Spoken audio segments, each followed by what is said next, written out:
You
Hey, Hey, good afternoon. How you doing today?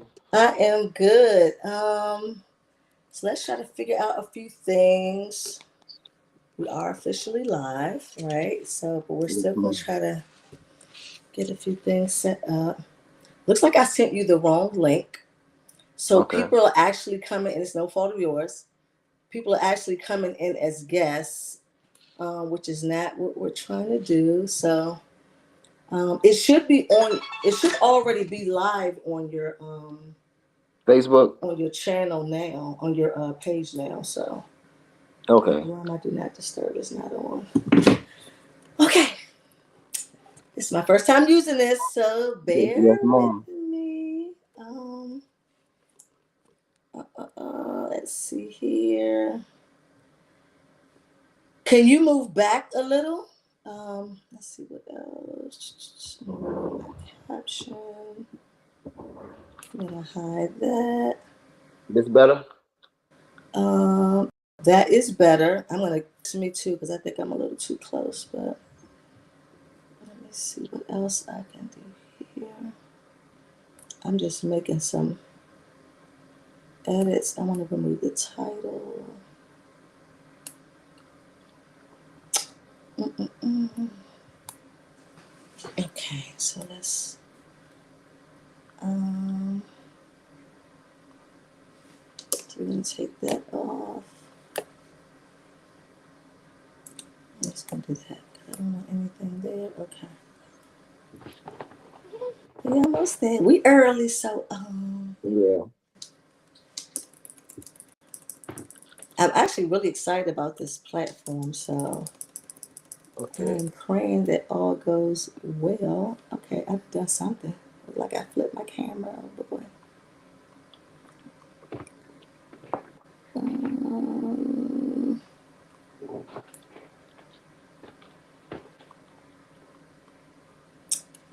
okay, I've done something here. I have front. Okay, okay. Bear with us, people.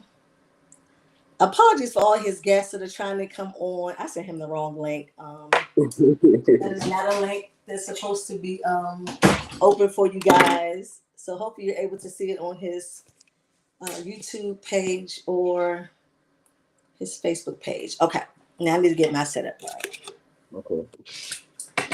I was expecting to do this before we were live, but I said, you know Yes, what? ma'am. Take your time. I Because I want to be, okay, I think I want to get my main set up. I'm going to go off screen for a minute while I move. Okay, people, we are getting there. We are getting there. We're early, so we're not late. So just stay with us.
Your guests are telling you to wake up, so I'm assuming you. I'm I'm up. assuming that you might be looking a little tired over there. In the Yeah, comments saying I wake took up. that quick nap early, so I'm up.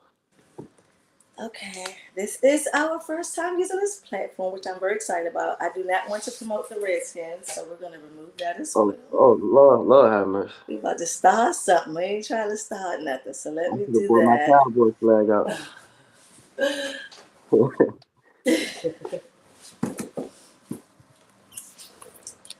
Okay. I got my light set up. Okay, I'm so excited this evening. We still early, people. We still early. And so typically, I think what I'll probably do going forward is get set up and then go live. Yes, But I was ma'am. excited about doing the countdown and everything, and so I'm like real excited about this. You got to know that I'm really excited Absolutely. about it. So can you hear me good? I can hear you loud and clear. Yes, ma'am. Okay, good. And you can see me good? Okay. Yes, ma'am. I'm going to close the chat for a minute. Sounds like this countdown is still on. Okay, we're going to open this up. Okay. Yeah, this view is not really what I was looking for.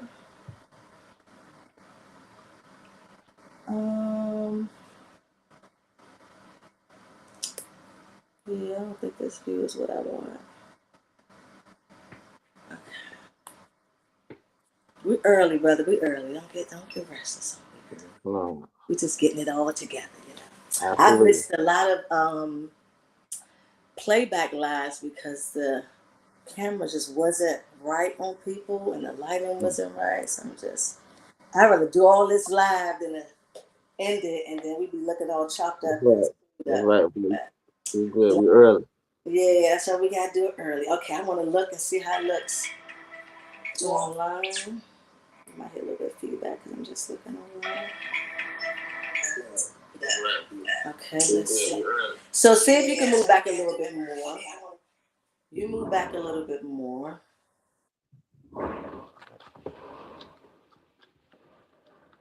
Somebody said online might hear a little feedback. So see if you can move back.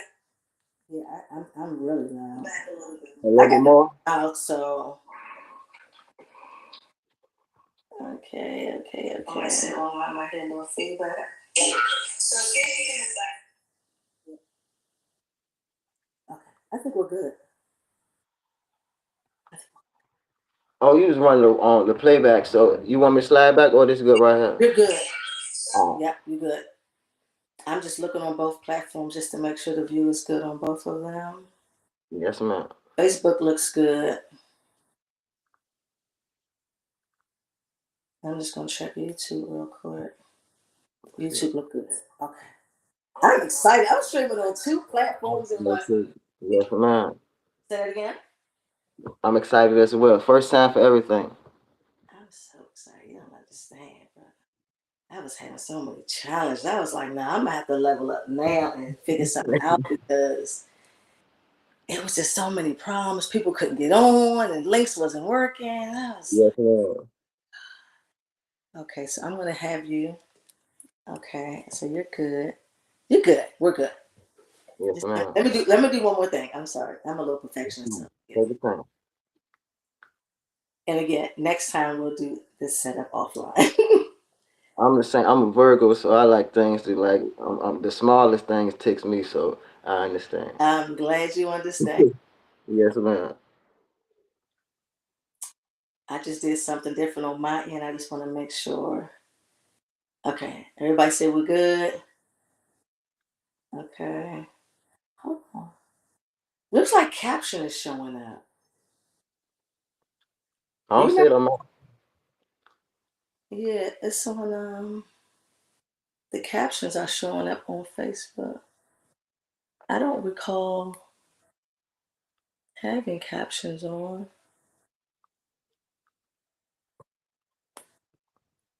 Say something for me.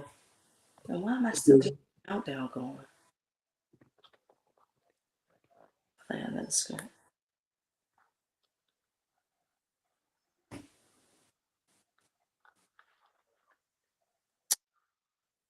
Okay. Say something for me, because it looks like the caption's showing up on Can you Facebook. hear me now? Am I clear? You are clear. Okay. Do I need to adjust my volume? I can actually adjust your volume for you. Yes, Your ma'am. volume is not the issue. It looks like somehow you're. I'm going to turn both of us down a little bit because I got a big mouth. I get excited and I just sound like I'm yelling. I'm going to turn me down a little bit. Otha, I'm sorry. You got to look at it online. So people trying, you Yes, got audience, they trying to come in here. Yeah, I'm not, I don't know. Let me look on YouTube. We almost there, people. We early, remember? Hang on, let me absolutely. Yes, this. ma'am.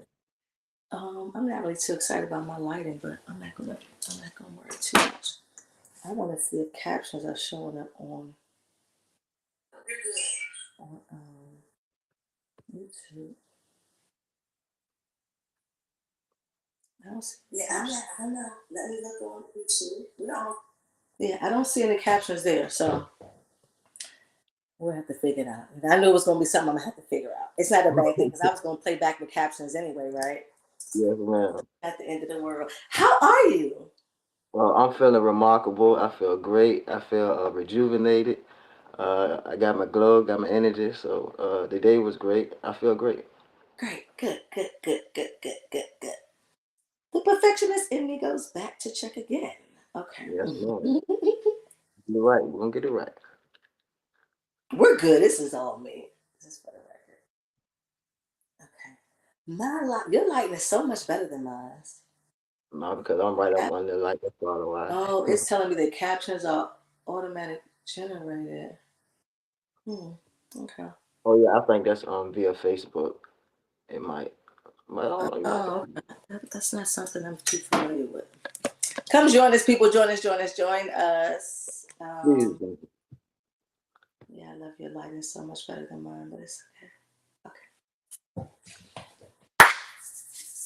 The evening we've been waiting for.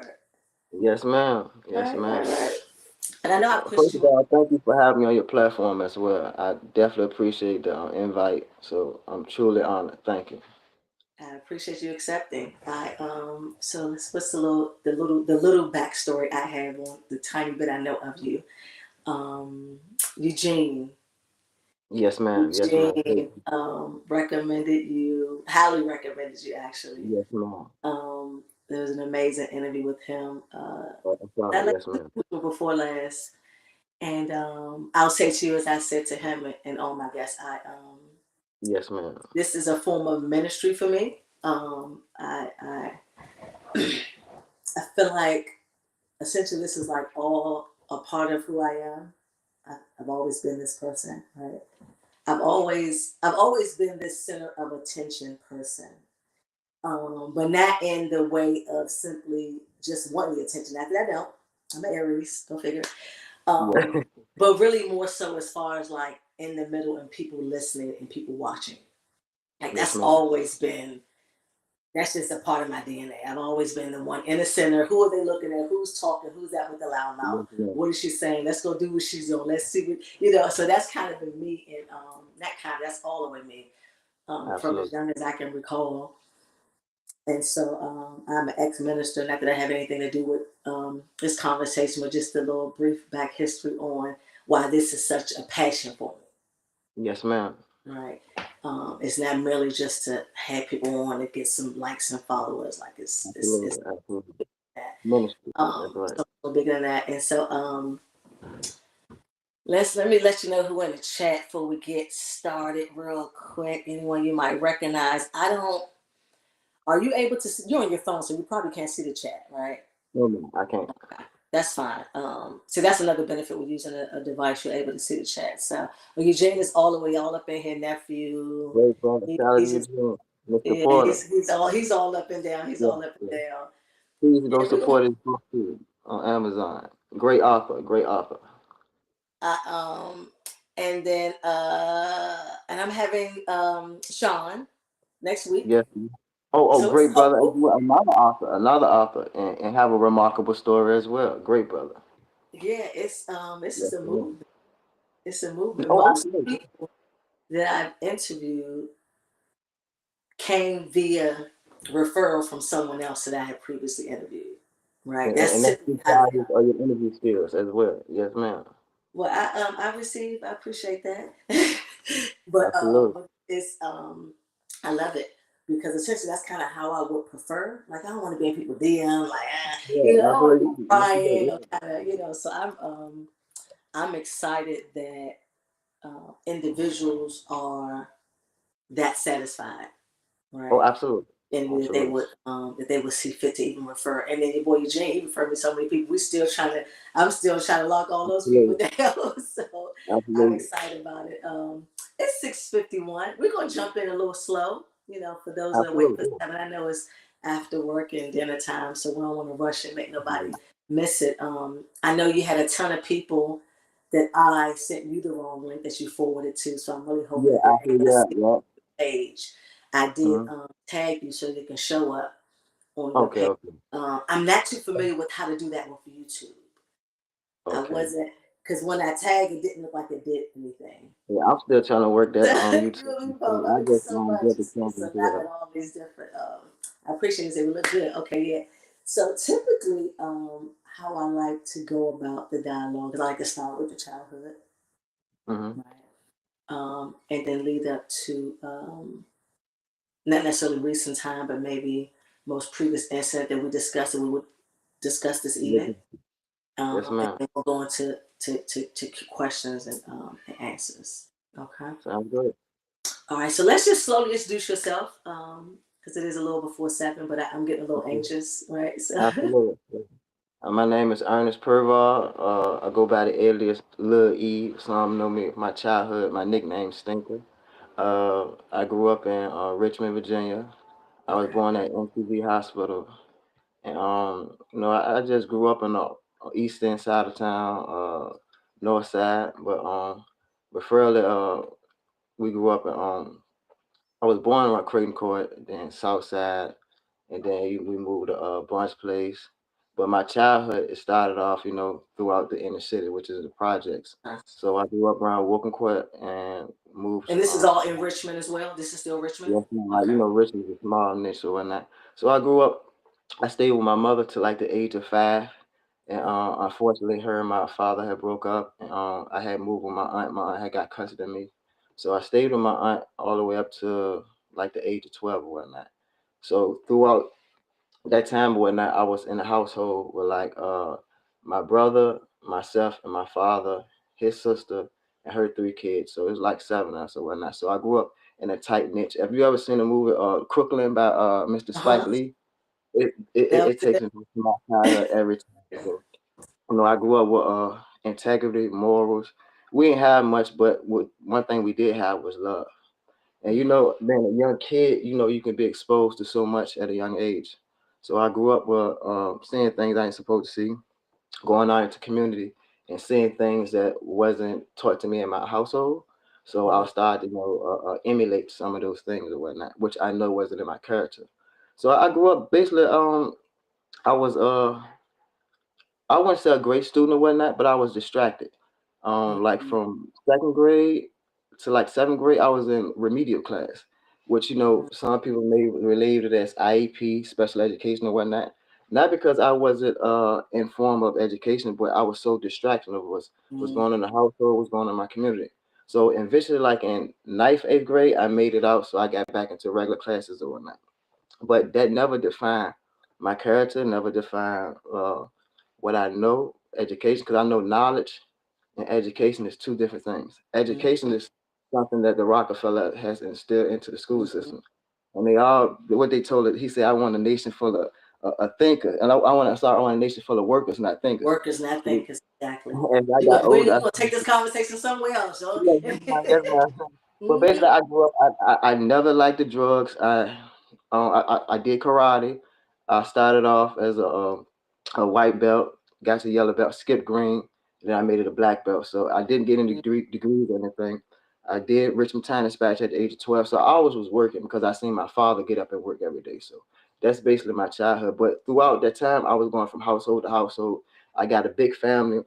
So when the times I didn't have anywhere to go, my aunties always took me in and whatnot. So I stayed with several family members and whatnot. So that's why I always got love and I always leave with love. So that's a little small portion of my childhood. Right.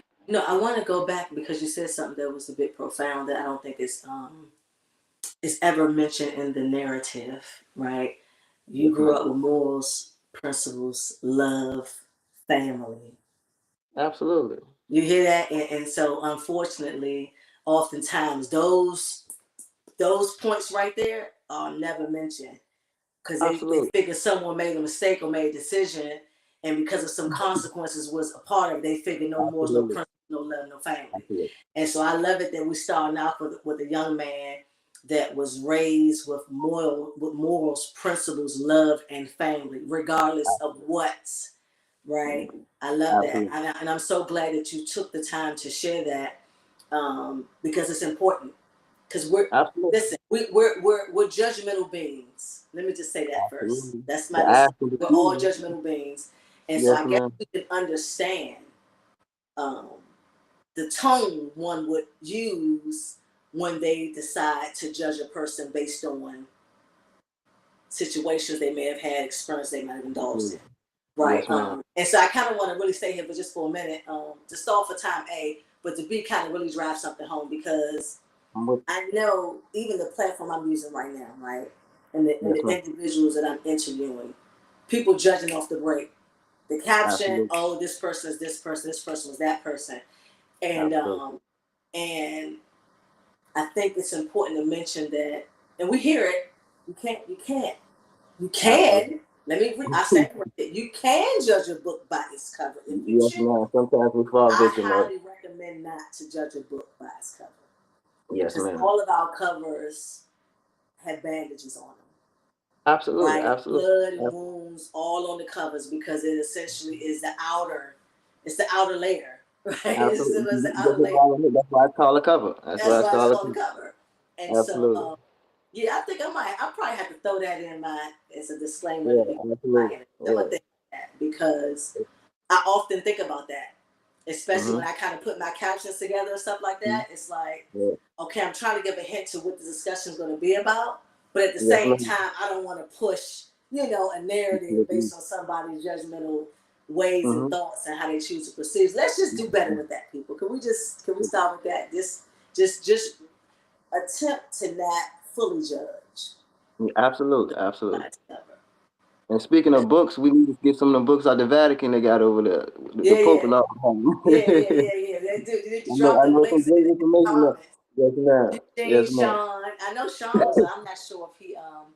I think he had the wrong link as well, but to make Yes, sure we great try to stuff. help push those books. But yeah, so I didn't mean to interrupt. That was a little soft spot for me that I Yes, think is ma'am. to And highlight. I'm sorry, one more thing. My mother too, like the time that she I was in her presence or whatnot, my mom always kept in contact with me. But one thing she did always instill in me was respect because whenever I used to go out, like people like, oh, he's so adorable, whatnot, they might give me a lollipop candy, whatnot, and I say thank you because my mom told me if she don't hear it, I gotta repeat it.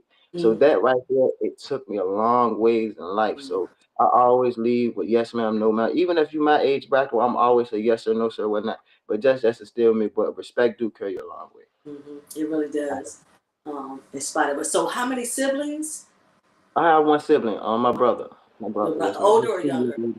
He's 2 years older than me. Okay, 2 years older than you. Okay. Yes, ma'am. Okay, so because you mentioned how you went from your mom's to another relative, did he also My go with auntie, you? yes, yes, Okay, ma'am, absolutely. okay, As well as my father too. So I think I was the only young man in the projects that had my father, present or whatnot. But all my yes. friends or whatnot, they had their fathers come visit or whatnot on the weekend. But my father just fixed everybody bikes or whatnot. So everybody can come. My dad was real embracive, but he transitioned as well though. But that was my guy. That was my guy. Condolences for that. When did your dad transition?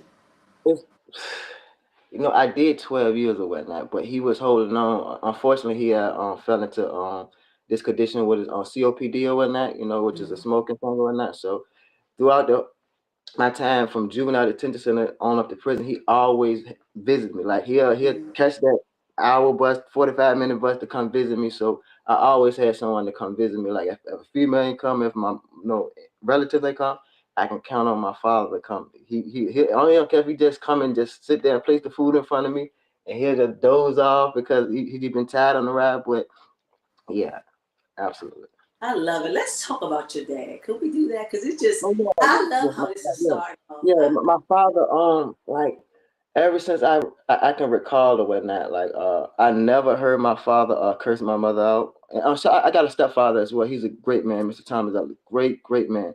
I'm fortunate, even though my real father passed, I still have my stepfather, Mr. Thomas Ellis. But my father, he was like my aunt, well, my grandmother, she owned a jewelry store. Well, she didn't own a jewelry store, but she's working at a jewelry store for I want to say like 20, 30 years or whatnot. It was down Broad Street next to, I believe it was the Jefferson Town, or Jefferson Town was like a pawn shop or whatnot, but it was the jewelry Okay. store next to it. And my father, he had four siblings. My aunt Sylvia, his older brother, James Jr., and his two other sisters. But my father was the youngest, so my grandmother used to spoil him a lot. So my father was wear a lot of jewelry, clean cut, smooth guy. Like my father wasn't violent, And every time I used to get old, I was joking when I'm like, "What's up, Dad? Put the dukes up." He was like, "Son, I'm a lover, not a fighter, or whatnot." So, but he never like hit me or anything, never disciplined, but he always let me know when I was in the wrong or whatnot. See, my father is the one who'll let me bump my head and then he'll tell me what I did wrong, and when I was out there, I was so called hustling. He always just tell me, "Boy, you hustling backwards. You hustling backwards. You throwing rocks at the penitentiary." But my father, he was a working man, an honest man. He did landscaping, which is construction.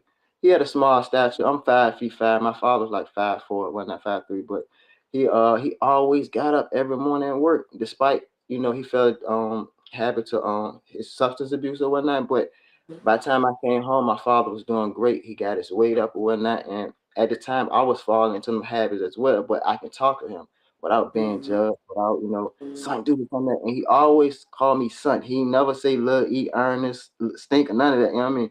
He always like, come on, son, come on, son. So it was always love. My father was a great man. They called him Boo Boo. That's his nickname, or his friends used to call him Skinny Pimp. He wasn't a pimp, but he was just a fly guy. So Okay. my father was a great man. Yes, ma'am. I love to hear that. I love to hear that. Okay. So let's talk about mom a little bit. Oh yeah, my mom, she grew up in the East End area. My mom, she unfortunately she dropped out of 11th grade or whatnot. She had, I believe, my mother have three siblings, or no, four siblings. My uncle Ernest passed away. That's where I get my name from, like his whole name. My mom, her mother had got in an accident or whatnot, so they had to amputate her legs from her torso and whatnot. So as growing up, I just seen my grandma in the wheelchair my whole life. But unfortunately, she couldn't take care of all her kids, so my mom and them had to go in foster care. So that was one of the reasons, like not saying that my other side of the family is not that it's tight, but they all grew up in different foster cares or whatnot. So my mom, she had she wasn't a hard time raising us or whatnot, but I understand now like how she was brought up or whatnot, and I know that everybody separate, and that really caused a strain on her mental state or whatnot. But I talked to my mom earlier today. I always kept in contact with her. Even the times when my aunt had custody of me, I always was able to go visit my mom on the weekend as well as my stepfather. So my mom, she's a great woman or whatnot. She does want me to do good. That's every time she see me stink, I don't get in no trouble. Every time I bring my friends, well, your mother, you go there, she gonna feed you. Your mother she gonna put a plate in front of you, you gonna eat.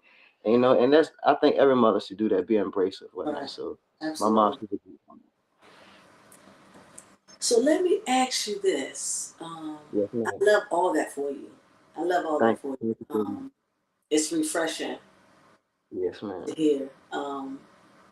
I I'm the last of 9 children, Wow. and I grew up in the projects as well.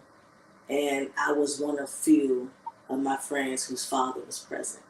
My father was all. I was 2 parent household, Yes, right? ma'am. Yes. And so I don't say that to slight anyone. It's just Yeah, absolutely. Yeah, yes, absolutely. the reality, right? Yes, ma'am. Yes, ma'am.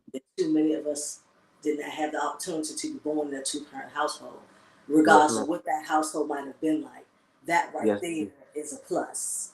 right? Absolutely. Regardless of all the minors that may come afterwards. And so I mentioned that for two reasons. I mentioned that for one to say, well, what were you looking for in the streets? Because it sounds like typically, Yes, right, ma'am. the typical individual that's drawn to the streets is because they were raised with no family, no love.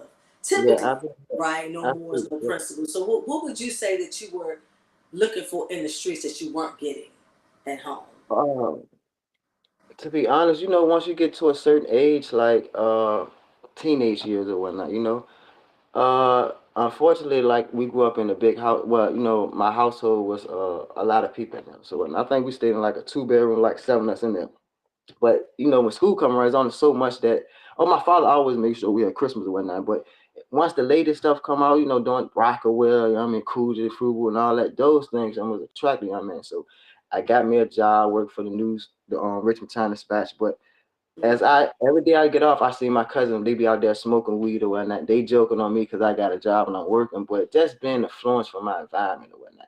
Like I could have always took a different route or whatnot, but just being influenced, being a follower, to be honest with you, because I had no business being in the street. But I think that right there, I wouldn't say it took a toll on me, but it got me 72 years in prison with 6 suspended. So basically being a follower, I didn't have nothing to that I didn't see in myself that I saw someone like I want to be. That I never was the type. I never had want to be 6 feet tall. I never had want to be someone that's unlike myself. So to be Right. honest, just being a follower. So, would it be fair? Would it be fair to say the lifestyle was attractive? Oh yeah, absolutely, yeah, absolutely. Once you see the movie Paid in Full and all them type things and whatnot, yeah. Yeah, it's interesting you say that because what I don't I would remiss to say that I think most Excuse me, teenagers. what words you just said? Remiss? Yeah, I'd be remiss. Like I must say this. I think this is fair to say this. Okay. That I think every teenager that grew up in an environment that consists of individuals, right, Hmm. that possess a certain skill set, right, to acquire. I'm with you. I'm with you. I'm with you. I want to say it this way. Let me say it this way. Yes, Let me, ma'am. let me clean it up. And they acquire income, Hmm. right, and Yes, were ma'am. able to dress a certain way, right, and carry Absolutely. themselves a certain way.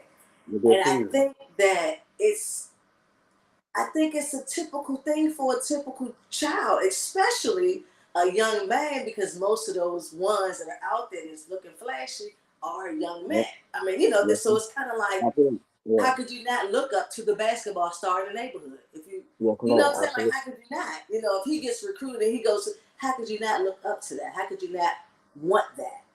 Or Yes, have ma'am. a desire to possess that. And so I'm Absolutely. not trying to make light or, not hold you Oh yeah. accountable, but I Absolutely. just think that's a typical thing when you're in that environment. I don't think enough people put enough attention on the fact that you're surrounded by this, Absolutely. Absolutely. and it seems easy and simple as And far as pressure. to acquire anyway, right? It just seemed like it wouldn't take much to get that, to look like that, and to drive cars like that, so to speak. Absolutely.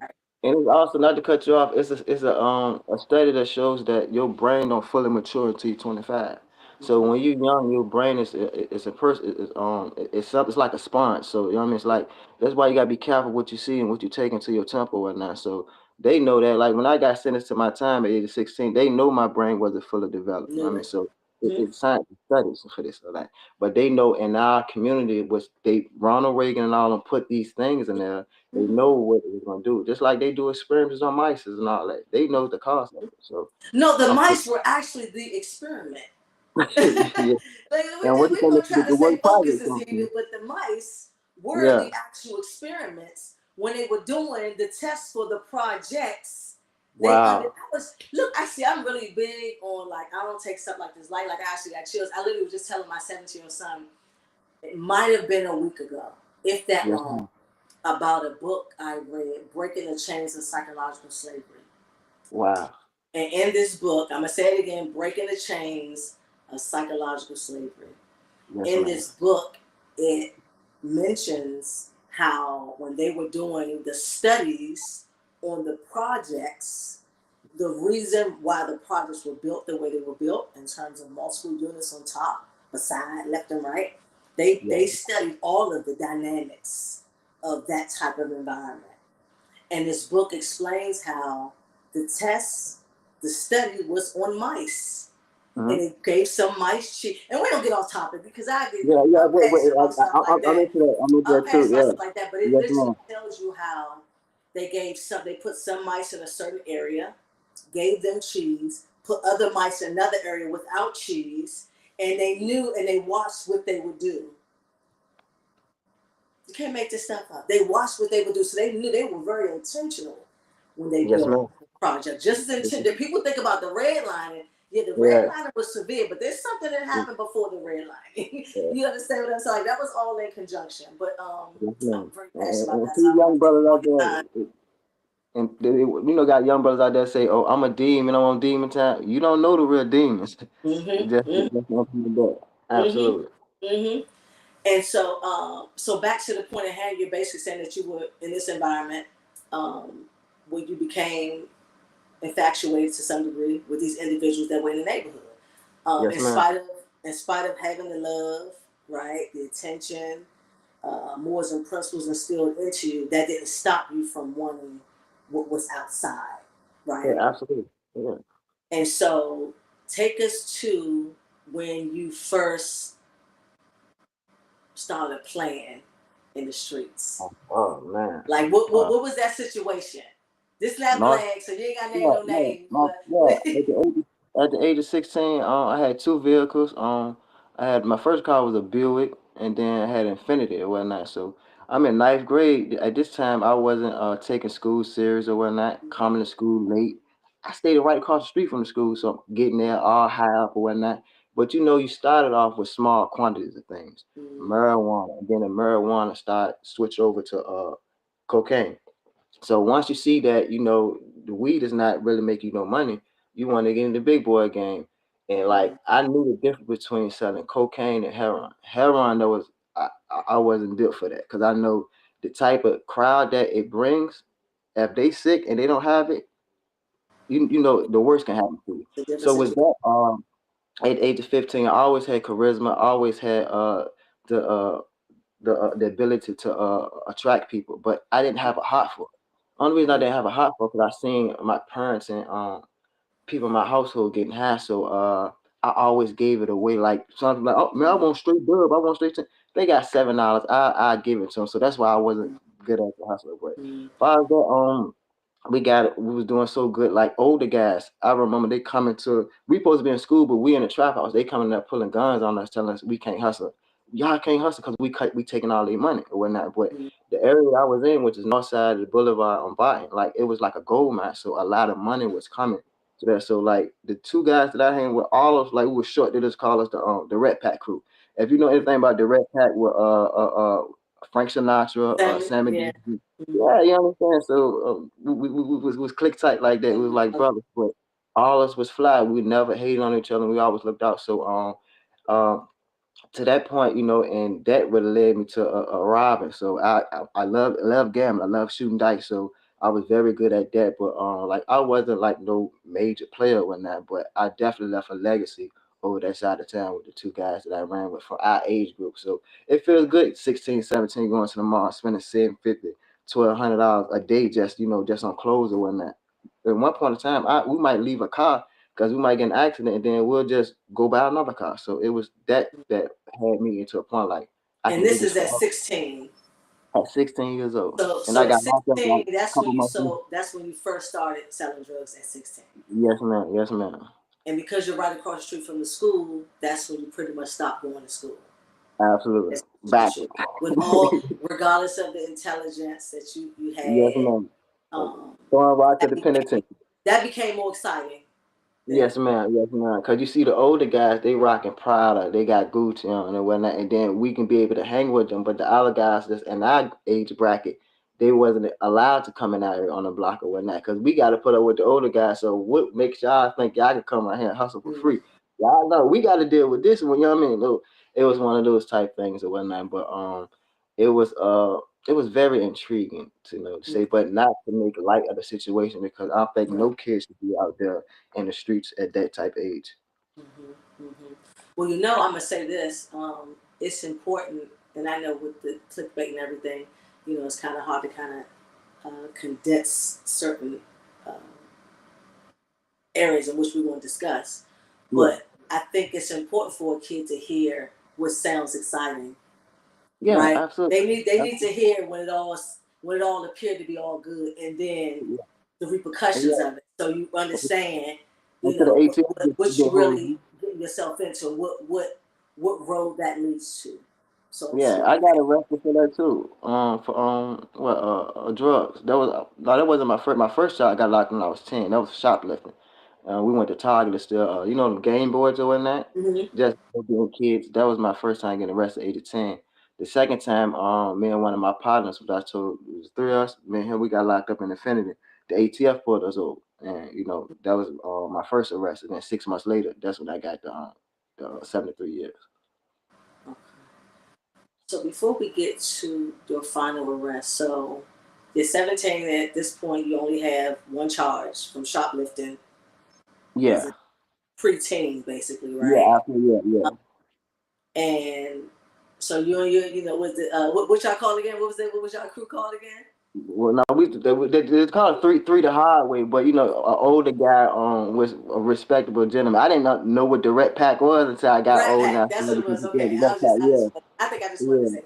yeah. But so you guys appear to kind of bit off more than you can shoot. You think that kind of became a situation? Yeah, because was attention like we was flat. Like I used to walk around with all my money on me. I don't know for what, but one of my partners, Corey, he used to have his money put up in the safe or whatnot with his mom. But it was a point that we had to buy a safe because it was too much money for us to walk around with or whatnot. So at this time, like I think Corey had like $10,000 in cash. That was my first time seeing real money or whatnot. And me, once I got my first thousand, then most I got up to like what, like 7,000 on that. But once I get mine, I want to burn it. I want to gamble it. But Mm-hmm. if I can go lose $1,000, I know I can go sell a couple ounces and get it right back. But I wasn't manageable with things or whatnot because I'm thinking like this playland. You know what I mean? As a kid, once you grow up around the environment, but with coming from the projects, it's like you numb to it.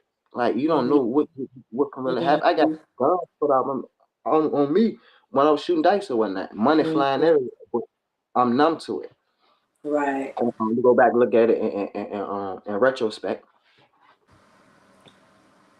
So essentially, what I'm hearing is you were jeopardizing your life to look fly. Absolutely. Well Okay. said. So, do you recall there being a time where, between the three of you guys specifically, do you recall there being a time where you start regretting that you got involved? The time when like when Robert, I got robbed one time when I was on a block by myself, age of 16. When I know I supposed to be in the house. Like when things like that started happening, guys our age group hating on us, then we got to start carrying guns and like that. That's when I really reconsider like things can get real or whatnot. But yeah, And so I'm asking you that because the saying is, when you know better, you do better, right? yes, ma'am. And so I'm hearing, and you attest to it, right, that you knew better from the jump, Absolutely. right? But what? Okay, we're gonna push all that aside. I want to We kind of tried ask, anyway. right? And so I knew you had to have moments simply because you knew better, where you were trying to figure out, like, what am I doing? Like, why am I doing Absolutely. this? Like, I don't really need Absolutely. to do this. And I had an interview maybe a month or so back, and it wasn't a similar situation, but this term I used with him is pretty relevant for guys in the street specifically. Um, Most guys in the street trauma bond. Mm. That is essentially they're and we gotta stay to the point of your upbringing and your dad, the love Yes, from your ma'am. father who was forever present, right? The Yes, ma'am. relationship with your Absolutely. mother, in spite of Absolutely. you living somewhere else, y'all relationship remained intact, right? Yes, ma'am. What they say is that essentially most guys in the street, they trauma bonded. And they most time Yeah. they're probably not talking about them not knowing their dad or not feeling some way about mom. They're probably never discussing this. But Yep. one thing about energy, you don't have to explain it, Never right? You lie. don't have to explain. You can explain your pain. You can explain the Absolutely. trauma, you can feel it. You feel when Mm-hmm. someone's broken. You can Absolutely. feel when someone's lacking. You can feel the emptiness that comes from Yes, ma'am. individuals. You know what I'm saying? And so it's like for you, you're essentially really not trauma bonded. Yes, ma'am. You're not trauma bond. You're not there because of the lack of love. You're not Absolutely. there because nobody cared in your household. You know what I'm saying? You're not there because you Mhm. never met your father or because your father was a deadbeat. That's not why Yeah. you were there, Yes, right? But on ma'am. a more serious note, and this is why this is pretty detrimental, and we got to be cautious in how the audience perceive what I'm gonna say. Not to give anyone a justification or a right, right? However, it hits home different when the repercussions you end up facing is like those in the streets are there because they're actually there for love. They're actually there for compassion. They're there Yep. for family. It That's hit why people home drive down. different. You know what I'm saying? When you find yourself down the road and family like, nah, Yeah. we got love. Yeah. You know Absolutely. what I'm Yeah. saying? But I know that, and we'll get into that. But I know that you had to deal with that a lot. Wrestle with that is really a word I want to use in Absolutely. Yeah. prison because you knew better. Yeah. You Absolutely. know. Definitely had an epiphany. Absolutely. Absolutely. So before we get into that, so then you weren't satisfied with just looking flashy. Am I right? So now you want to Yeah. rob. That Absolutely. kind of what Yeah. the Yeah. graduation was. Yeah, because yeah, my father always say, I'm hustling backwards because like if you make it all the way up to let's say like a quarter bird or whatnot, Mm-hmm. if you make it to that stage and you going and gambling or whatnot, like Scarface, one of the rappers, he's a great Mm-hmm. artist or whatnot. He said, "What's the sense of gambling if you gamble and lose?" He's part of the I believe the Ghetto Boys or whatnot. Mm-hmm. Phenomenal brother or whatnot. But I never understood these quotes and these analogies or whatnot as I got Mm-hmm. older. I'm thinking because I'm gambling. I'm still gambling with my life in the streets. Right. But if I'm making money and everything is a plus, why Mm-hmm. sit and try to win more money and be greedy and just take a loss? You sitting there use $500,000 at a time, knowing these people they hungry. They plan to win. They praying for their bread and butter. And if they lose, I got more than them. So if they lose $200-300, they want to bribe me. If I Yeah. understood, but I never understood why I'm putting myself in these type of situations. I mean, and if you know, well, you'll get to know me if you haven't yet. It's like, and that's what you got to talk about It's a rush. because the idea is to connect with the individual because I kind of feel like today's YNs, Yeah. today's YNs, I feel like there's like a cluster of them. They Mm, come from mm, love. They come from present fathers, two-parent households. I feel like somehow we're in this era where baby.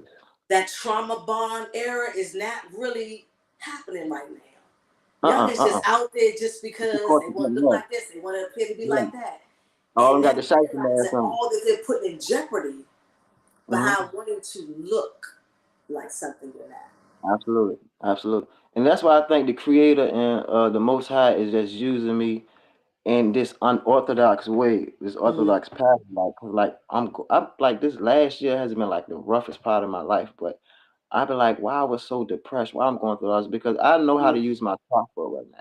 I know Mm-hmm. how the Kundalini energy rise and all that. I know I have Christ conscious or whatnot, and I know it's everything you spoke on, this energy or whatnot. So, Mm-hmm. like even when I was out in the community, like the kids for some reason they love me. Even like the young guys or whatnot that's in gangs or whatnot, I can go out and have a conversation with them, embrace and talk about bullying and whatnot, and then get Mm-hmm. them to think that yo, this is not cool, whatnot. And at first I was like, man, they ain't gonna get to me, but I be having this look, what you said, you know what I mean? Don't judge a book by its cover, whatnot.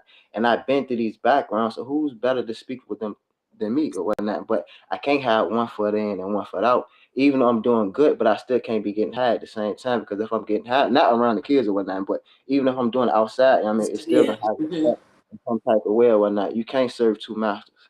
Can't serve Satan and can't serve the Most High. So it took me to go through this year or whatnot.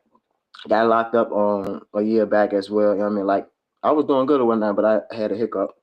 But yeah, like it's a reason for everything. And I don't never question, you know what I mean, like what's going on in my life or whatnot because is out of my hands. I never question things that I can't handle or not. What most I can do is just meditate and pray, and everything will be out. But I got to put in the effort and believe in myself that I can do it and put out a positive affirmations or whatnot. So that's why I believe that what I am doing and on the road that on right now, rebuilding myself, I'm gonna be dedicated 100%. Well, it's a journey, so you're never going to reach a destination till you're no longer on this earthly realm, right? Yes, So I ma'am. say that to you right now. Yes, ma'am.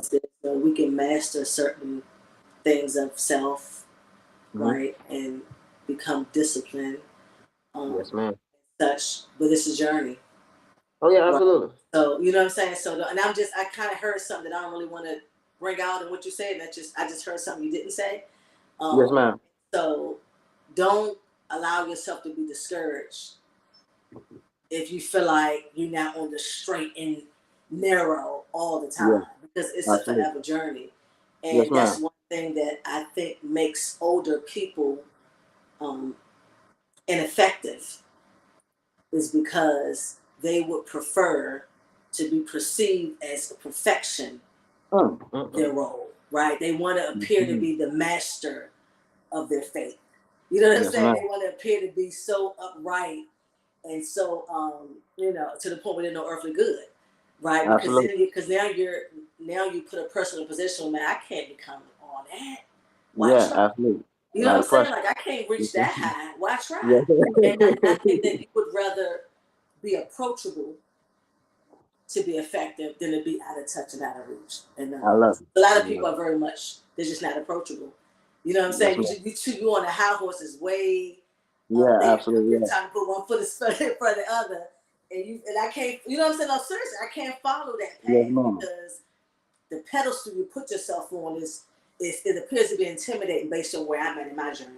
Now I'm just Absolutely. speaking for individuals that look Yeah, up to us. absolutely. You see, Even that's the, why I know for me personally, um, in regards to what God is doing with this podcast, and no matter where it goes, I'm not losing April. mm. No audience. You know what I'm saying? Like I'm not gonna Come on, man. overshadow or dumb myself down or try to make myself appear to be this or that I simply like that. because I may have a different audience. And I think Yeah, it's I like important to mention that because oftentimes, as I mentioned, I was a minister, so I already know how that feels to kind of it. be Yes, ma'am. out of touch. You know what I'm Yes, saying? ma'am. When The you just feel slightest, like you because just you so present yourself to the public. Yeah, the slightest thing, you exactly. know what I mean? Oh, well, she's like a hypocrite. Yeah, Not, it's like, not use that okay, way or whatever. whatnot, but you know how people Look, is. I tell them next, take a number. You know what I'm saying? You want to call my faults and flaws, take a number. Like, whatever, we Yes, next. ma'am.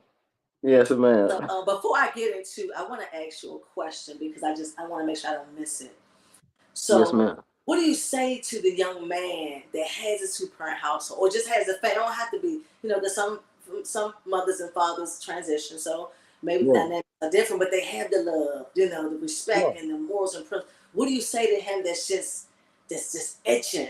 Like he's just itching to Yeah. get into it because he just want to look. He want that look. Whoa. What do you say to him? How do you encourage him?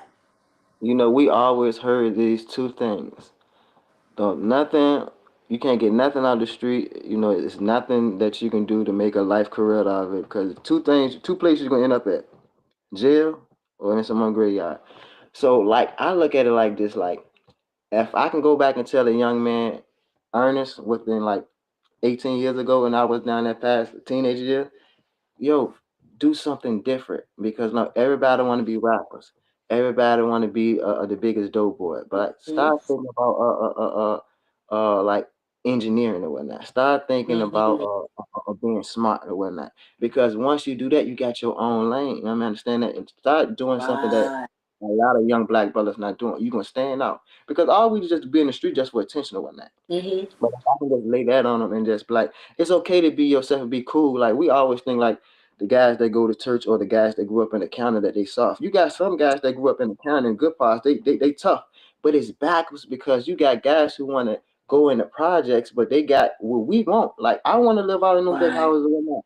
But you know what I mean, so I think it's just identity crisis or whatnot. But Mm-hmm. ain't nothing wrong with being yourself and being cool because the loudest one, don't be the softest one. I hate to bring like that type of energy or whatnot, but it's okay to be yourself or not. Mm-hmm. A Mm-hmm. man doesn't. you don't identify as a man by being tough or whatnot. By being a man, Mhm. being a young man at that, is just being a upright, a citizen, being someone that's respectable. Because at the end of the day, you still gonna get respect regardless. I mean, it Right, depends on which path that you take. right. So let me ask you this. Let's go to so now you mentioned your and I don't know where your phone is, but try to refrain. Yeah, because when you get so close, I don't want to lose your head in the playback. So you mentioned now you're robbing, right? Yeah. And so whose idea was it to now graduate to robbing? Who decided Oh, yeah, man. this My is not man, enough? who taught me everything, really taught me everything about the street. I first started to smoke with her. My cousin, you ever seen the movie Set It Off with Queen Mhm. Latifah? Of course. Identical. I'm same Oh yeah. vibe. Even Queen Latifah was active with the press. She grew up like everybody perceived that we knew what route she was taking that day. Like shout Hmm. out to my LGBT community and whatnot. We love all humans and whatnot. But we already knew like she was one of those persons. Like that's my first cousin, but she was like more like a sister to me or whatnot. So Okay. start off selling cars or whatnot, just being like idle time. Idle time is the I don't. devil's playground. So we sitting back, because people got scooters, got cars. We so anxious, we want to, just drive. So we started stealing cars. And that led to a robbery or whatnot because, we hustling, we blew all our money up, smoking, gambling or whatnot. So that lead us to going out robbing things or whatnot. So Um, my first he got me into that or whatnot. okay, so it wasn't necessary that you guys saw someone planned on it and then it happened. It was really more so stealing the car that led to the robbery. Yeah. Being thieves, I mean, that's what it is, a thief. I mean, because a true Mm. hustler, they don't steal. That being a thief, that's all it is. Like, if you out Uh, robbing people, you a thief. Point blank, period. mm, okay. So now take us to when you were arrested for that final time. Like, help us Yeah. understand what was going on, what led up to the arrest. What really led up to that rest, like it goes back to what I was saying, like when we was around north side or whatnot, we got to a point that we was like beefing with guys around our age or whatnot. So Mm-hmm. it was really hard for us to stand out there on the corner or whatnot because it was like it was really up. What young guys is up. So it was to Mm-hmm. a point that when they say that you really can't go to war if your money right. So it was a point of time that we had plenty of trap houses or whatnot for us to be our age or whatnot. Like once we come to the house, we actually cook up or whatnot. Now we live in there. Once you feed the Uh, cat, you feed the black, they gonna stay there. So it was one of those type things, and we got into some serious stuff or whatnot, which allowed us to, just to lay low or whatnot. But at this time, I'm messing up my money or whatnot. I got girls, I'm buying them things or whatnot. I'm gambling, I got to have it. And then this time we sipping lean. So that's another point, and we popping Percocets. So that's why I got introduced to drugs or whatnot. And, and that really started off for me. I never liked to smoking weed, but being around my cousin on them, they smoking, I want to be cool and I want to fit in. I never liked to smoking Newports. When I first tried it, I thought it was disgusting. So what led up to my arrest or whatnot, it was one night, it was me, my two partners, and the other guy that was with us. He was older. So the guy, my co-defendant, he was older than me. I'm what 16, 17, he's like 18, 19 at the time. So he was like, yo, E, you want to hit a lick? I never went out with a ride one before, but he know that I always like when I mess up my money, I call my cousin. I'm like, hey yo, I'm gonna come on, come pick me up. He know I always come back with money. So I guess he feel as though that, if we go out with me, we can go get some quick money. But me knowing in my gut, because your gut is your second brain or whatnot. You already know that once the embryo separates, I mean the spinal cord separates your brain from your gut. So I had it in my gut that night, like, yo, don't go do it. So we took the guns from my two partners. We were asleep. So we go out, we go just random people going to rob whatnot. But as the sun started to come up, it's like around 6:37. I know it's daytime. You don't rob people during the daytime. Even though I'm not giving people advice, never do that because that's Satan work. So I knew better. So he was like, bro, we're gonna go hit one more lick. So as we ride, we see two guys with chains on. He was like, bro, let me get this lick because you robbed the last person. Whoop, whoop. I'm being, so anxious. I'm like, okay. So as we hopped out, I see another guy with a chain. So I walked up to him, pulled the gun out.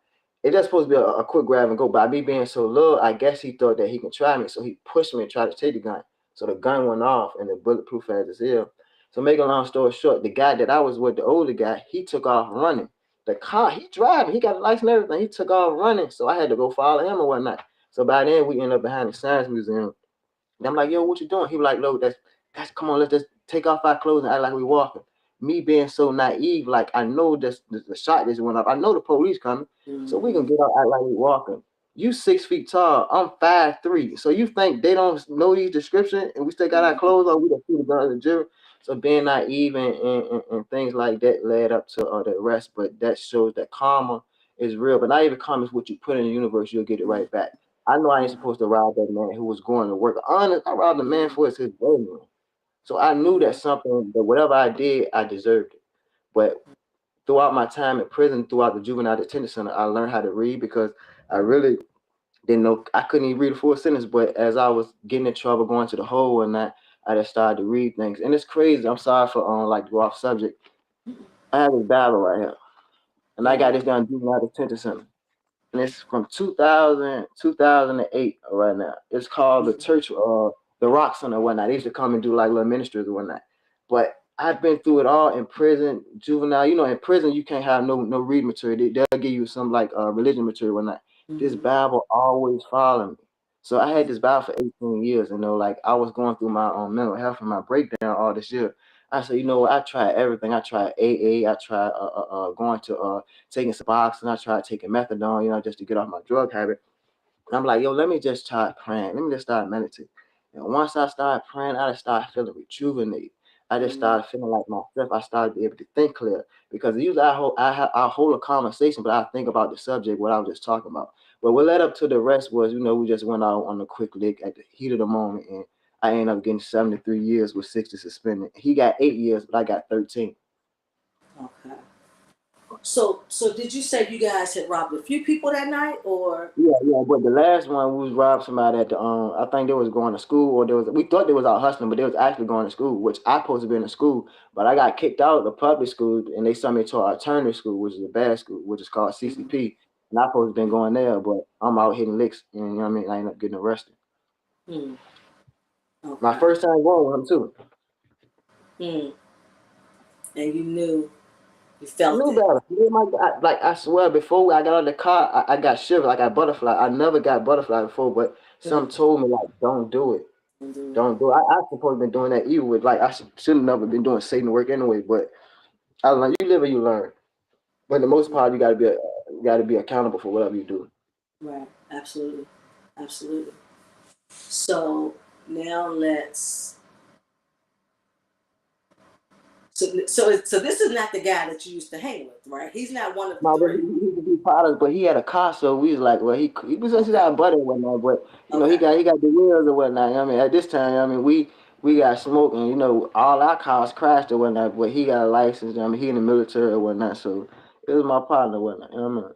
But Okay. he was part of our crew though too, but he went off to the military or whatnot, but he was older than us. Okay. Okay. So you're arrested now, um, and your first phone call goes to who? My father. My father. Because every time I used to get in trouble, they'll call him or my Aunt Michelle or my Aunt Sylvia or whatnot. But my father, and he was like, my father used to talk fast, like, come on, Stin, come on, boy. You know what I mean? Like, a parent, they always going to take up for their child. Especially if I know I raised you right. You can't tell me that my son did this, did that. So it was one of those type things. But my father, like, he always allowed me to bump my head. But as a man, you got to go through it and whatnot and accept responsibility and accept whatever that come with it. So Yeah, that you was said. my Yeah. father.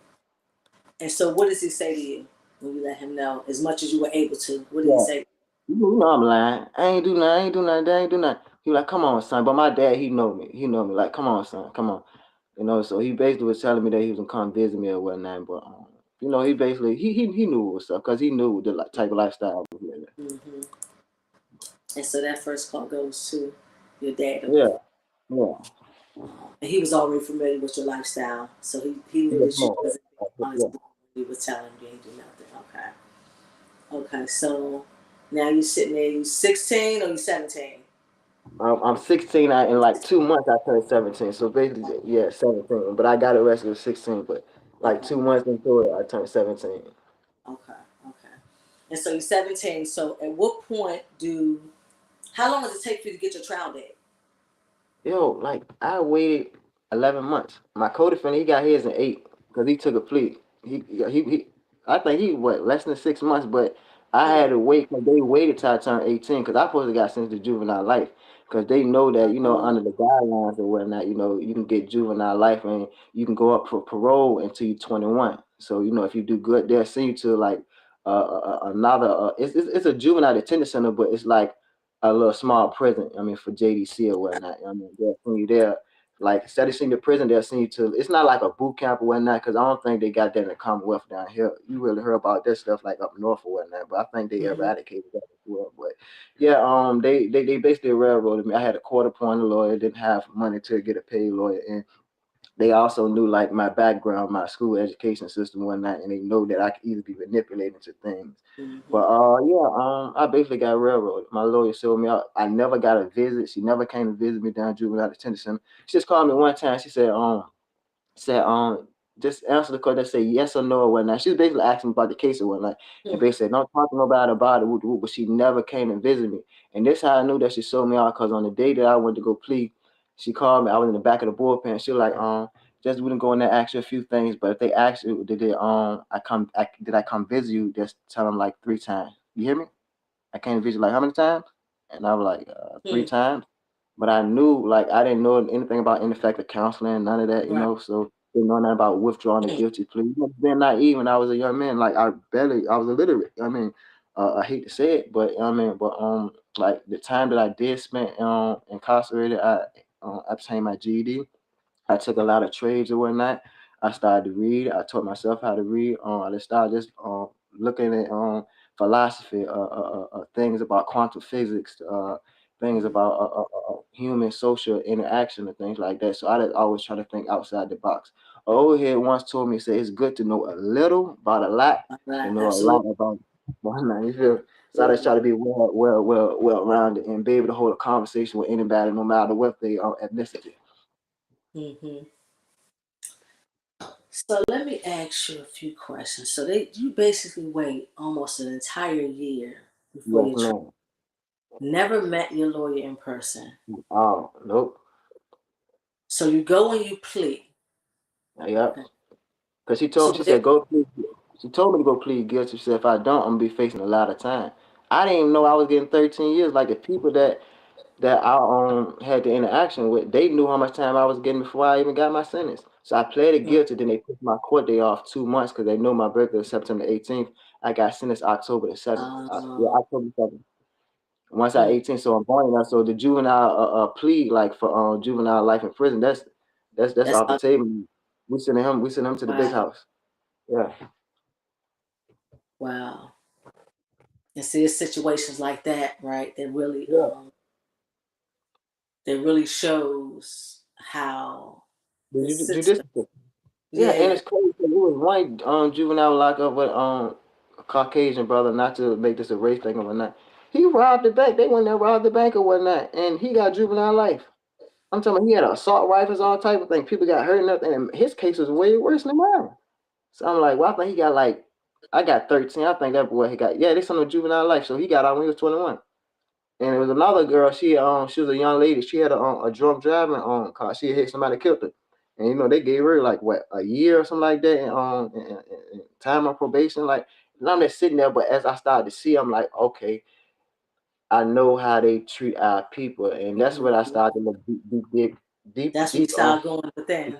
soul searching. Yup, absolutely. Started to be aware. That's so unfortunate. But the systemic racism, right, Yes, ma'am. is set up where it's almost like a thing where, first off, the school to prison pipeline is essentially the main portal, if you will, Yep, to really cause our young men specifically um, to be just filtered into the system. absolutely. I'm not surprised that they pushed it back that long to make Yeah, sure you were no longer a teenager, to yeah, do away with juvenile life, which would have been a yes, ma'am. shorter time for you. And without, and it's a court appointed lawyer, so she's working on the system's behalf, Absolutely, right? absolutely. You know that. Um, And so that's unfortunate. And so that's the other part that our young men specifically and young ladies, because right now I think we just kind of culturally, we kind of all over the place right now culturally. Not that we haven't been, it's just a little different right now. Yeah, That we got to understand systemic racism and absolutely. understand that there's no fair trial for the No, no, most man. part, right? The same people that own these record labels on private prison companies. Yeah. Yeah. My son asked me, and we just because we talk a lot around here, Yeah, we pick brains around here. We, I like that. I like that. I like So that. he says, and we're talking about. I think we were maybe discussing one of the interviews or something. And he says, so what you think gonna happen if the prisons fill up? Because they ain't gonna lie. I said, first of all, prisons are filled up, but they ain't gonna never Mm-hmm. let prisons fill up to the point where they're full. They're just gonna open up more prisons. Yep. It's a $1 trillion game plan for them. Yes, They yes, have ma'am. it. That's just more opportunity for them, Yes, right? ma'am. So, and I mentioned that again because we're here to not just talk about a story or journey, but we're here to Mm-hmm. kind of hoping that we impart some level of wisdom in some individuals that may catch this live or clips of it that this is different for us. Yes, ma'am. You can't do what appears to be a petty crime and expect a slap on the wrist. Come on now. You Come on now. can't expect because you're a first offender, you Yes, know, ma'am. that they're gonna have Yes, mercy come on you on. because unfortunately they're not. They're just not. And I'm not, I'm a prejudiced person. I don't believe that we're Yes, in a ma'am. position to be racist. And Yes, I'm ma'am. not saying that to, wave a banner, but I just say that speaking as humble as I can. Reality. I just understand, unfortunately, the warfare that we face culturally. Ooh, come on now. So we can't. We got to make sure that our boys, our cousins, our nephews, our neighbors understand that fair trial, first timers, justice. Like a lot Yeah, of that stuff just doesn't exist for yeah. us. It just doesn't. Absolutely. And so it's best to just try to just be on our p's and q's and do as much as we can and stay away from all of that. Yes, I ma'am. mean, nowadays you can't even skip school without them ready to throw you, in Yeah, jail he's a overnight, fine. Yeah, for yeah. skipping school just to get that whole prison to school to prison pipeline going, Yeah. for their financial gain. Yes, Um, ma'am. but let me ask you this. No, before I go into that question. So a year later, you already kind of feel like they're gonna play games with you because you're waiting so long, right? So you Yeah. kind of do you have like some level of expectation? You kind of feel like they're gonna completely do you wrong. You feel like maybe if I plead, they'll have some mercy. I'm 17. Like, what was your thoughts? I just knew I was going upstate. I was going to get juvenile. Like I knew it because I'm seeing everybody around me with the charge. It was just only one guy, and that's one of my close friends today. Me and him was the only one with the serious charge. I had robbery and attempted murder, and my other guy Ben, he was facing murder. He had a murder charge. So we was the only juveniles like in the whole facility that was Okay. facing real time. Despite the I tell you about the young Caucasian brother and the other Mm-hmm. young Caucasian sister. So we was the only two ones like of our ethnicity that was facing real big boy charges. Mm-hmm. So I just knew I was going, you know what I mean? Because I'm like, well, I ain't never 17, but like you said, I'm naive. I'm not knowing that them rules on the planet. Like these laws it was not made up for us or whatnot, you know what I mean? Mm-hmm. So that's what I knew in my heart These that I was no, these my, laws were made for us. These yeah, laws were yeah, made yeah. to break. Absolutely, absolutely. They were Yes, intentional ma'am, about them. correct. Yes, ma'am. Yeah. Okay. So your trial date is here. Um, they sentence you. Who's in the courtroom doing sentencing? Um, my mother, my father, my stepfather, my auntie, my two friends, my two buddies I tell you about, probably the three the hard way, Pins Coy, and my girlfriend at the time I was involved with or whatnot. So that was my little family there. Okay. So they sentence you. Where are you mentally? Where are you I emotionally? swear, Miss April, all I was hearing, uh, armed robbery, 20 years, this, that, shooting an occupied dwelling, 20 years, school on gun prop, 20. I was so numb, I didn't hear how much time I got. I swear for Mm-hmm. God. I had to call when I had got back because they sent me to juvenile detention center, so they packed my belongings and they sent me immediate to the jail. So as I'm in booking, I was getting processed or whatnot. And I think I talked to one of the people that's process. I said, how much time I get? He said, didn't your lawyers come back here? I said, yeah, but she ain't come back to the bullpen to see me because I guess I'm over the case. So he said, all right, let me look at the time. So at this time, it's 2008. He said, well, your release date is 2021. It's 2008. And he said, your release date is so I couldn't even find it. So I'm starting to count. I'm like, damn, that's 13 Mm. years. And like immediately, like my whole spirit has just, I was crushed. I went right back up there when I went upstairs to get processed through the jail. I went right to sleep. I think I slept for like 2 days. Like I couldn't believe it. I really because he was just reading out so much. I didn't understand like the terminology or like how they use these words because lawyers and prosecutors they use some different type of terminology. They got the black dictionary, the black book, or whatnot. Like a lot of people don't know about the straw man law and things that that all it's all cohesive with each other. So I didn't understand the terminology. Like I was just so I didn't think there was gonna be that. I thought it was just gonna be blatant. Well, you can go up to juvenile, but nah, So when I they didn't know sent you to juvenile, you just figured you just assumed it's juvenile life. Is that what you're assuming? that. Yeah, I had a reality check. Hmm. So you realize your release date. Yeah, yes, You're man. depressed because you say you slept for a few days. You think Yeah, depressed. depression Yes. hit Yeah, but good thing I had good females that was writing me or whatnot. Like the young ladies that was writing me or whatnot, and they was lifting my spirits up, and that's reminding me of who I was as a young man, like the good times that I was to bring with them. So it's gonna be all right. It's gonna be all right. But it's easy said and done because you're not in these type of situations. But it did bring some type of light into me, like, well, I'm good. Like I've never been like scared, and I like when I got locked up. Not saying I'm tough, when I grew up around the project, so I seen my first movie when I was 13. So like this environment's not new to me. It might be to a point that I'm outside my area or whatnot, but like this the same as the streets. Like I didn't grow up in a suburban neighborhood where I'm like, well, I'm all parent or whatnot. So I was just walking around like it's just another day or whatnot. But yeah, mm, I was depressed. mm. All right, so now you're there, and so you said they kept you in juvie. How long were you there? Like once I got sentenced or whatnot, they immediately shipped me. Once I got my time, I was Uh, shipped the next day. Yeah. mm, Because once you turn 18, you no longer could stay in the right. through the system. But the white guy I tell you that had the armor the robber when around the bank, Mm, he was there. But mm, they shipped him up to the juvenile prison and they sent me to the big house. mm. So you said you wasn't scared, so we're not gonna use that word. Yeah, It was familiar atmosphere. yeah. I hate to say it because I was numb to it. Yeah. Um, but at what point are you not comfortable where you are? Man,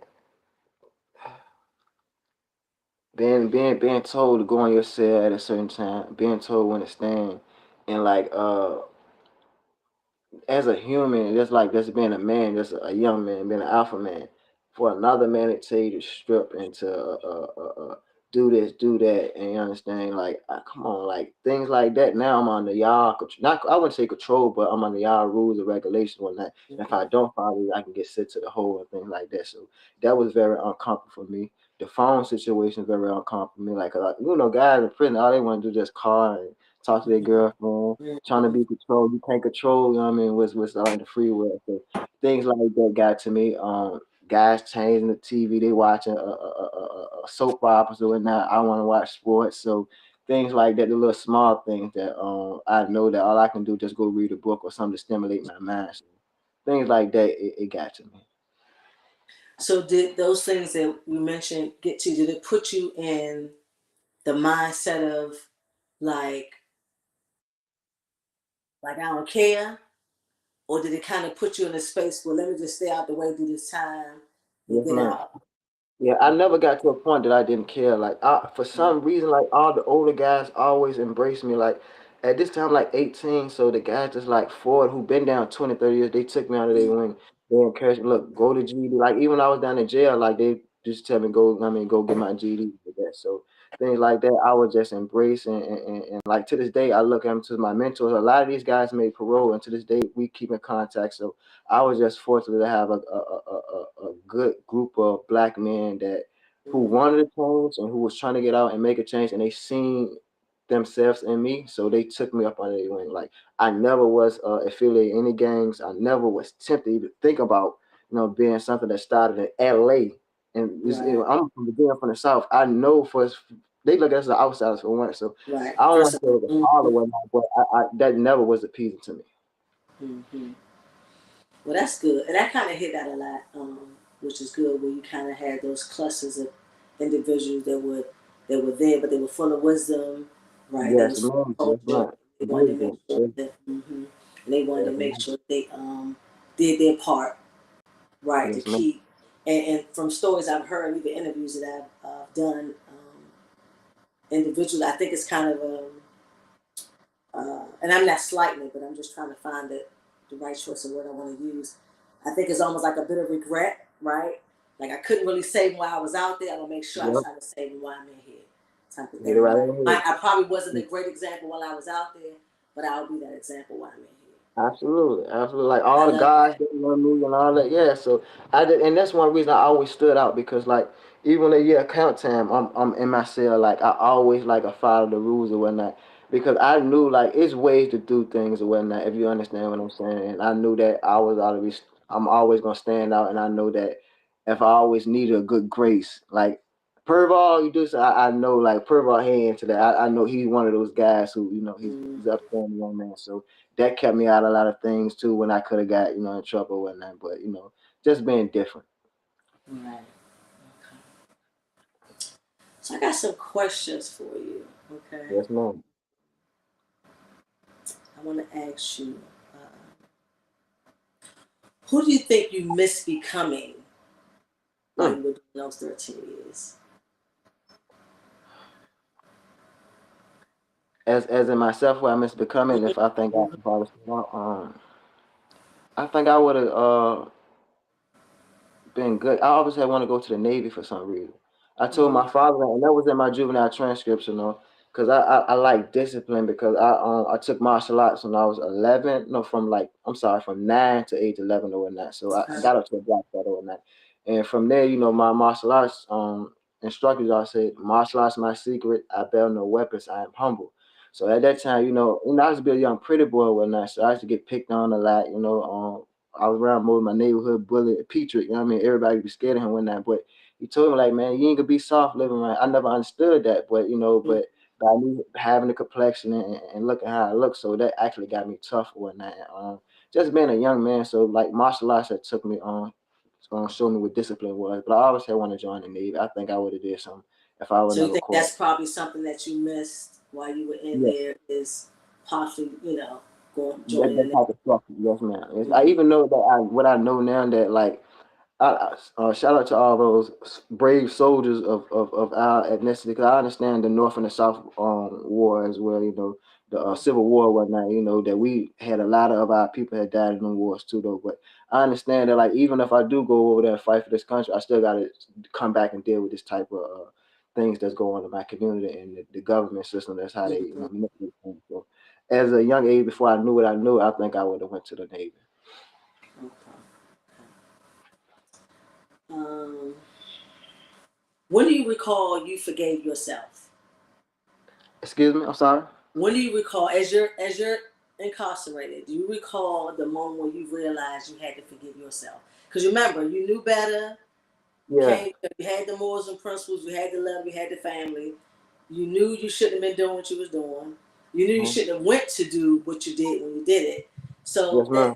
there's a time where we got to forgive ourselves for the things that Yes, we've ma'am. done. I Do you think recall it's having the that same. moment with yourself? Yeah. When I started look into spirituality or whatnot. When I started going to religion service, when I started going to church, started going to the NOI program, started studying Orthodox Muslim, and five percenters or whatnot. So as I started to gain all those type of knowledge or whatnot, and then I started to look at the childhood that I was brought up on. I'm like, yo, I'm not no bad person. I'm not no criminal. I'm not no thug. Like that was an image I was trying to portray. So I'm like, and I felt bad for the young man that I robbed. I'm like, wow, man. Like, if I was to ever get out, like, what would I do if I see them one night? I understand the rules of the law. Like, you do something, it's like the law of attraction. I mean, like, what you put in, Mm-hmm. come back. I understood that, but it just like the universe blessed me for so much that my charisma, like. I don't want to speak negative or not, but I didn't have that type of effect what I thought I was gonna have a backlash to, but it wasn't. Mm-hmm. So I started to forgive myself when I started to realize the young man that I was brought up to be. And Good. it didn't take long for me to have that epiphany. Okay. Because once you got into your faith, now it's becoming, Yeah, because I think that we get a little more humble, right? yes, Uh, ma'am. when we start really diving into our faith, and then we can start understanding ourselves a Wow. little more. So That's how I yeah. got all my gifts from. When I started to Mhm. pray, you always say people like, man, I've been 20 years clean, I've been 20, and they always smiling, glowing and whatnot, and they're like, I give it to God, give it to Allah, give it to Creator, give it to Most High. And I understand, like, sometimes I try not to put a label on Allah, because I know I came here through a portal. If you Mhm. understand Mhm. what the Mhm. motherhood means. But once I Mhm. understand that, I really try not to put a title on it, but I do understand that I have an X and Y chromosome. I understand that Mother Earth have two X chromosomes. So therefore, Mhm. I'm still battling, not battling, but I'm still, whenever I get that download or whatnot, it'll come to me. But I know that as a creator, and I'm never going on Lucifer's side or Satan, whatever you want to Mhm. call it. I know he got over 120 names or whatnot. He's very deceitful. But yeah, it's like that wasn't me. Mhm. Michelle says she's proud of you, sweetheart, and you're doing great. That's my angel right there. That's my Yeah. angel. That's my auntie. Like one is, I tell you, man, my brother and I we used to get in trouble when that. Like it used to be sad because it hurt me to my heart. Like even when I get in trouble, like she always come and bail me out. She'll be there. Oh, I'm going to pull it. Not my nephew. Not my and we dead wrong.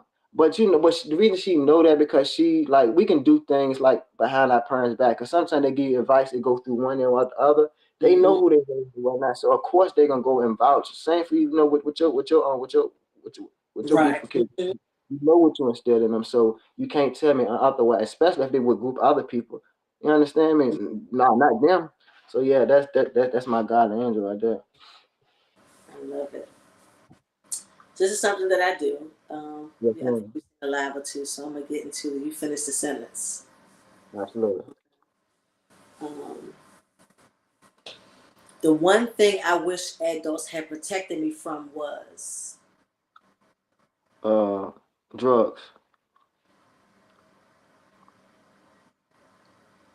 because you mentioned how they were pretty much all around you, right? Yes, ma'am.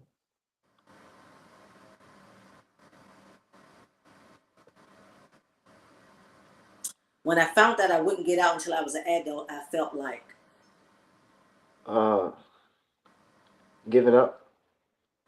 What mm, I mean by giving up is like not getting up and exercising, not getting up and praising the Lord for just being alive. Even though I'm in a situation, I have a release date.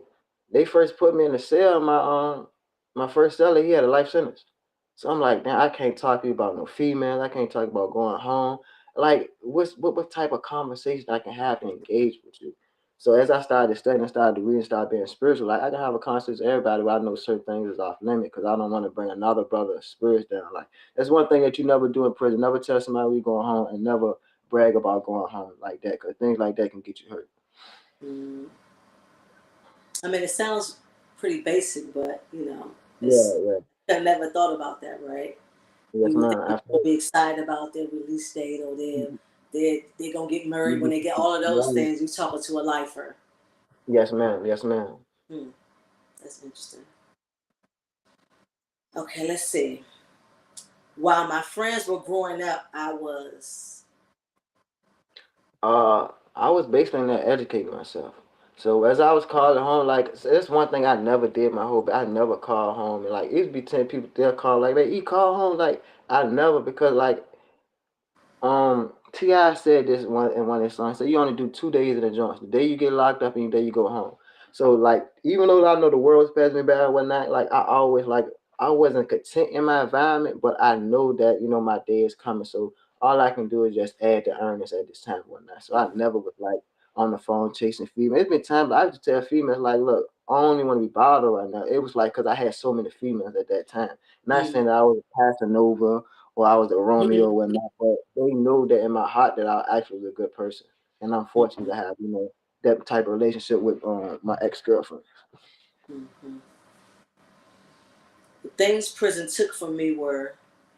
Oh, my childhood. My childhood, even though I was a teenager or whatnot, but you're not an adult till you what 21, and like I said once before, your brain don't develop to age 25. So they took my childhood.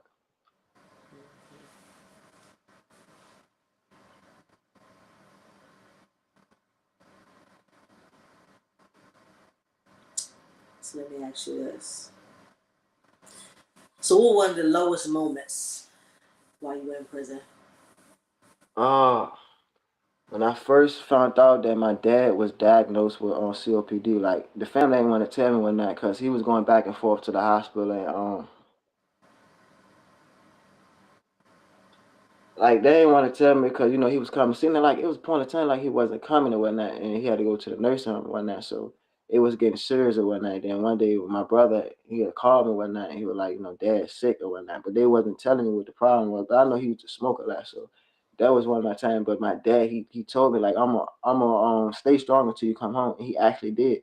So as I made it to my release date, I think like 3 months later. 4 months. It wasn't even 6 months. My dad passed away, but he made it. But at this time, I had my daughter. My daughter's 5 years old. So my daughter mom, she was holding. But my dad used to always say they're gonna be a pretty baby. They're gonna be a pretty baby. But he always used to tell me I ain't treat females good. Like he never like when he used to see me like mistreating female. He ain't never take my side or whatnot. Even though if the female in their present, he'll let them know he doing wrong. You know what I mean, so he know he ain't raising like that. So one of the toughest times was when I found out that my dad was diagnosed with COPD. It Mm. was just like they. I think they gave him a time frame. These doctors they Right. can't give a time frame on what the They creator is. practice medicine. I keep saying they practice Yeah, medicine. man. Come on now. So that was one of the toughest times. And so you said you made it out, but then Yes, six man. months after you were Yeah. released. And the last conversation we had, because I was out doing my anti-bullying on that, and I was just making so much money a day, and Will just called. He'll talk like, "How much you made today?" I'm like, "Man, I made 950 today. I made 500 today." So he like, "I'm proud of you, son." That was the very last conversation. The next day, my brother called me and said, "Man, we gotta go up to the nurse home. Dad just passed away." Very last conversation, I lie to you not. He said, "Son, I'm proud of you." Yeah. That was something that was a good lasting conversation. Yeah, because I was on the right path after doing all that time and know that that wasn't me. He see that I came home with an idea. I came home with a vision. I came home. I didn't know what I want to do, but I know that like I like speaking. I have great salesman presentation or whatnot. I know how to sell things or whatnot. I got charisma. I got great energy. So why not use it for the good? Mm-hmm. You know what I mean? So I don't want to use I know I can use my looks or whatnot for misdevious things, but that's the devil work. And all this is flesh. My true self is my spirit. Right, I mean, it's right, my energy. right. So finish this sentence. Freedom taught me that real prison is. Freedom has taught me that real prison is. Freedom has taught me that real prison is something that can lock the mind. Because I'm sorry, they can lock the body. Because as you're in prison, you always free if you be able to think outside the box. Like ever heard that saying they can lock my body, but they can't trap my mind. Right. Those were like you want to lift brother spirits up or not just to make it, bump across the board. So you can lock the body, but you can never lock the mind. Not the mind. Right. So you got people out here on the street now that their mind is locked. They walk around with blindfolds on. Yep. Too many right now. Most of Yes, us. man. It's Yes. sad what they say. We're Sad, but definitely it's sad. we're in the era of walking zombies for sure. And why you think they put it on? The show doesn't move all the time, all the time, and like it's reality. You're right. That was a great point. Yes, man. Walking zombies. Mm-mm. We're gonna get into anti-bullying in a moment, so we're not Yes, gonna. man. The person I hurt the most was. Uh, my parents and my family members that love me, cause like I said, come from a great family member, a great family or whatnot. My dad's side of the family, every man and on that side of the family is hardworking man. And all of them got gold teeth. You'll think that they Yeah. dope or whatnot, but they all man. So my dad's side of the family, like I used to go to family unions, like things like that as a child you remember, and like they always just be like so happy to see us because my father, like everybody, oh, that's my favorite cousins, like my father cousins and whatnot. They speak highly of him and whatnot, and like Mm, it was never a point of time even when my dad was about his transition with substance abuse. They never like looked down on whatnot because they know that the person he was, not I'm sorry, not the was the person that he is or whatnot. So yes. like my dad's side of the family, like it's huge or whatnot. Even my extended family that's outside of my bloodline, which is my family, because I know that blood make you relative, but loyalty make you family. And my mother's Absolutely. side of the family, like even though they are separated and whatnot, but like it's on us. Even though we like my auntie and my first cousins, we still try to communicate. But like I just knew where I come from, and I just try to keep that. I mean, and just go by it every day now.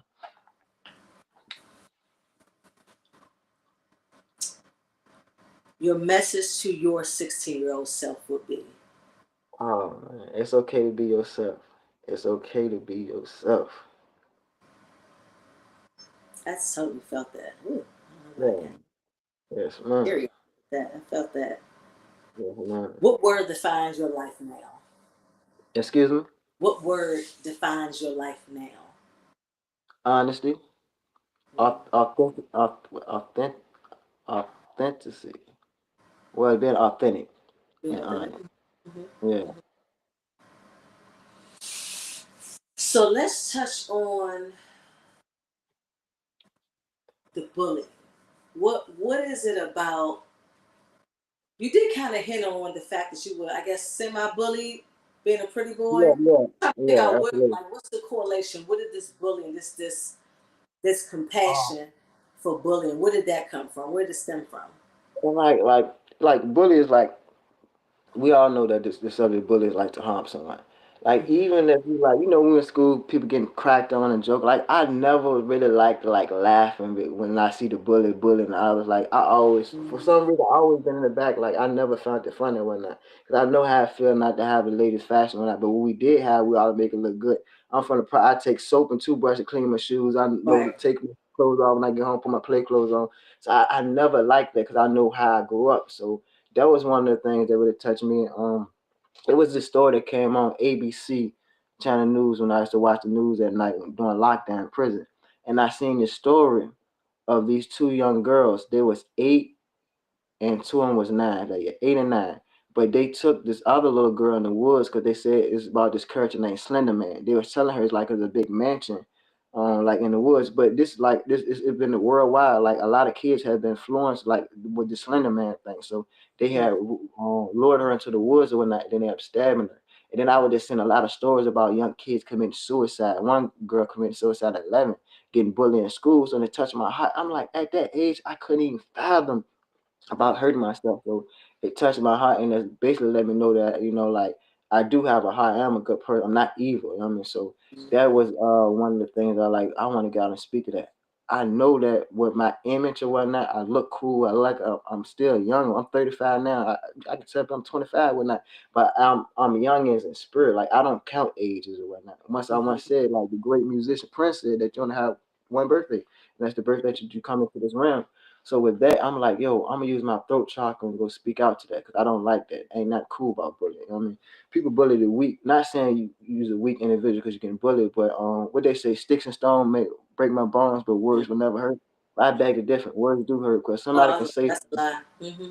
I'm gonna stick to you. You know what I mean? And you can have domestic abuse, you can have physical abuse and verbal abuse, which I didn't know all that correlates with one another. So I had a big a big I hate using that word, but epiphany about that. Mm-hmm. And so that's kind of when you realize, okay. So do you believe that that was kind of like a defining moment of like purpose? Like, okay, this is. Yeah, and I used to love drawing too. That was one of my things I used to do, like in school, and then like I used to get distracted. I just draw. They get in trouble for that. So I just started drawing the logos and then started coming up with acronyms for bullying. So I came up with this acronym BULLI, and I know that in the English system and whatnot, AEIOU and sometimes Y, I can separate with them things with Mm-hmm. acronyms and whatnot. I said, I'm gonna take the Y off and put it out there. And at first it stood for behind ugly last lost intelligence. So I switched it up to be unique and live life intelligent. Ain't nothing wrong with being you. So I just used them acronyms and I just came up with a logo. and I got the X on the eyes with a smile with the headphones on. The headphones, we tune out all negativity. So, and Uh, like, it's crazy that is, because I still have my notepad with all the, I say I'm gonna start up a program when I have kids. I'm gonna make the news.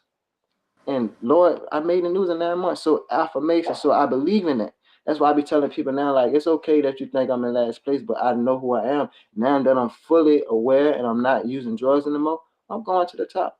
Even if I don't make it to the top, I know I'm gonna be the better man that I was this year. and this is all plans while you were still in. Yes, ma'am. Absolutely. And then I came on, then it happened so fast.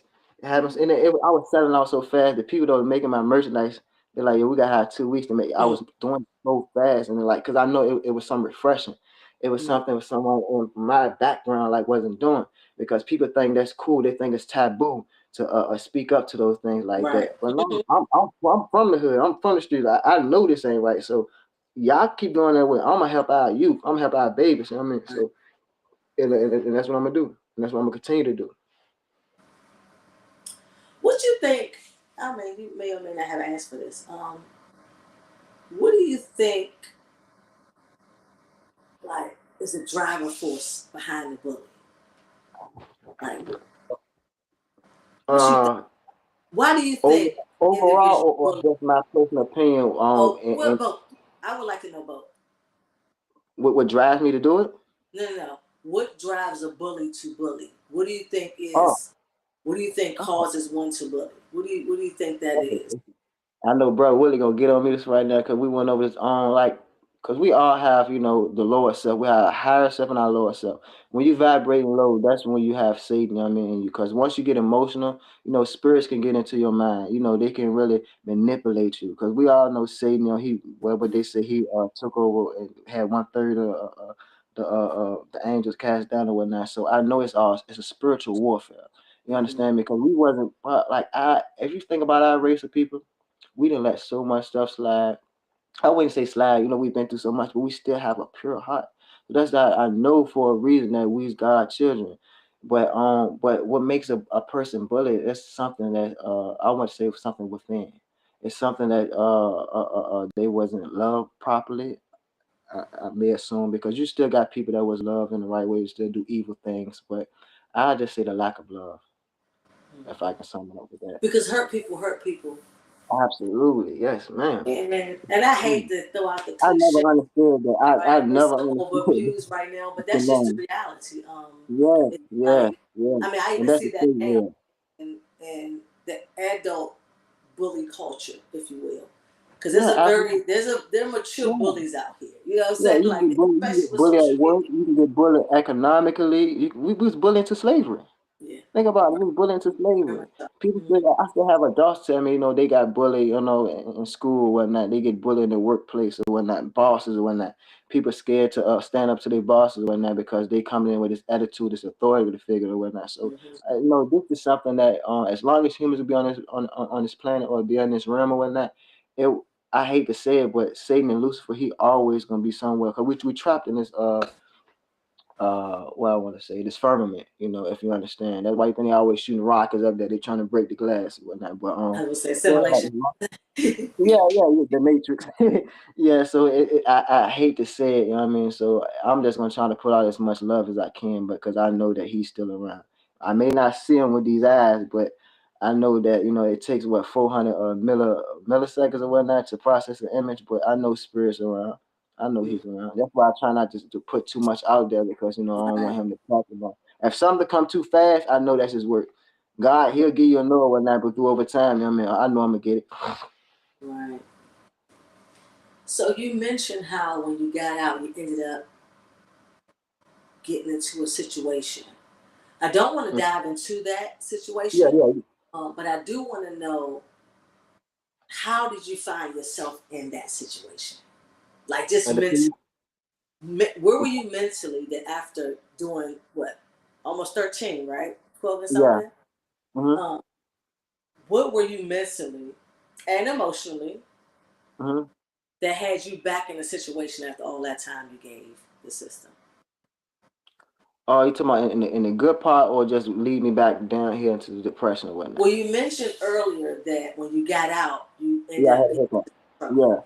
Yeah. I'm trying to figure Substance out abuse. where were you emotionally and mentally that you allowed yourself to be back in this system after all the time. Thinking I can do things and serve two masters and think, you know, because once you think that you like one thing I say about this disease or whatnot, you'll think you have it under control, but whatnot, like as long as you being able and being open to it or whatnot, like you leave yourself accessible to like all type of things that come to you. So, and I didn't know what when I say mental health, like mental health can be from PTSD, anxiety, depression. I'm thinking mental health is like for people who go through some certain type of episode, not to label, you know, our people as like I mean, we think it's all from vets. We think only vets go through. Yeah. Yes, ma'am. Absolutely. Yes, ma'am. Great work. But yes, I didn't know like I was depressed. I didn't know like it'd be point. I was sitting in the house for like 2 months, just sitting on the couch, like, and I know that I'm energetic, I'm young, but I didn't know like why I feel so stuck, why I feel so like not myself or whatnot. So I didn't know that I was depressed or whatnot. And as I started going and talk about it or whatnot, you know, because you know sometimes I could be prideful, but they trying to hand me drugs or whatnot for try saying that. No, I don't want to try no drugs or whatnot. So I know that ain't gonna do nothing but lead on to something else, something else. So what I started to do is I started to ground. I started to go out and put my feet on the grass. I started to hug trees, and then I started to work out. And I noticed I'm like, well, I'm getting high now. I feel great. You know what I mean, because I know that the dopamine and the neurons in my body. I mean, like I'm accessible to this thing. Cause I'm pretty sure you familiar with Dr. Sebi or whatnot. You know what I mean, Very much so. whatnot. So we can heal ourselves. hmm You So know, to answer the question, No, you did. Jenny mentioned in the interview that he realized, or he didn't necessarily, and I hope I'm quoting him right, he didn't necessarily feel like he struggled with depression until he got out. yes. So that's what came to as you saying, you're sitting there, and I'm like, that's kind Yeah, like I didn't know. of Yeah, I didn't got out. know. Well, I didn't know nothing about mental health. I'm thinking like the mental health just fall on. I didn't know it was so many different variations of it. I Mm-hmm. didn't know. I swear I didn't know. But now that I'm aware and I know how to maneuver through these depressions, these anxieties, like music too. You know what I mean? 'Cause I know the music ain't never frequency, but I try to lift something to lift my spirit or whatnot.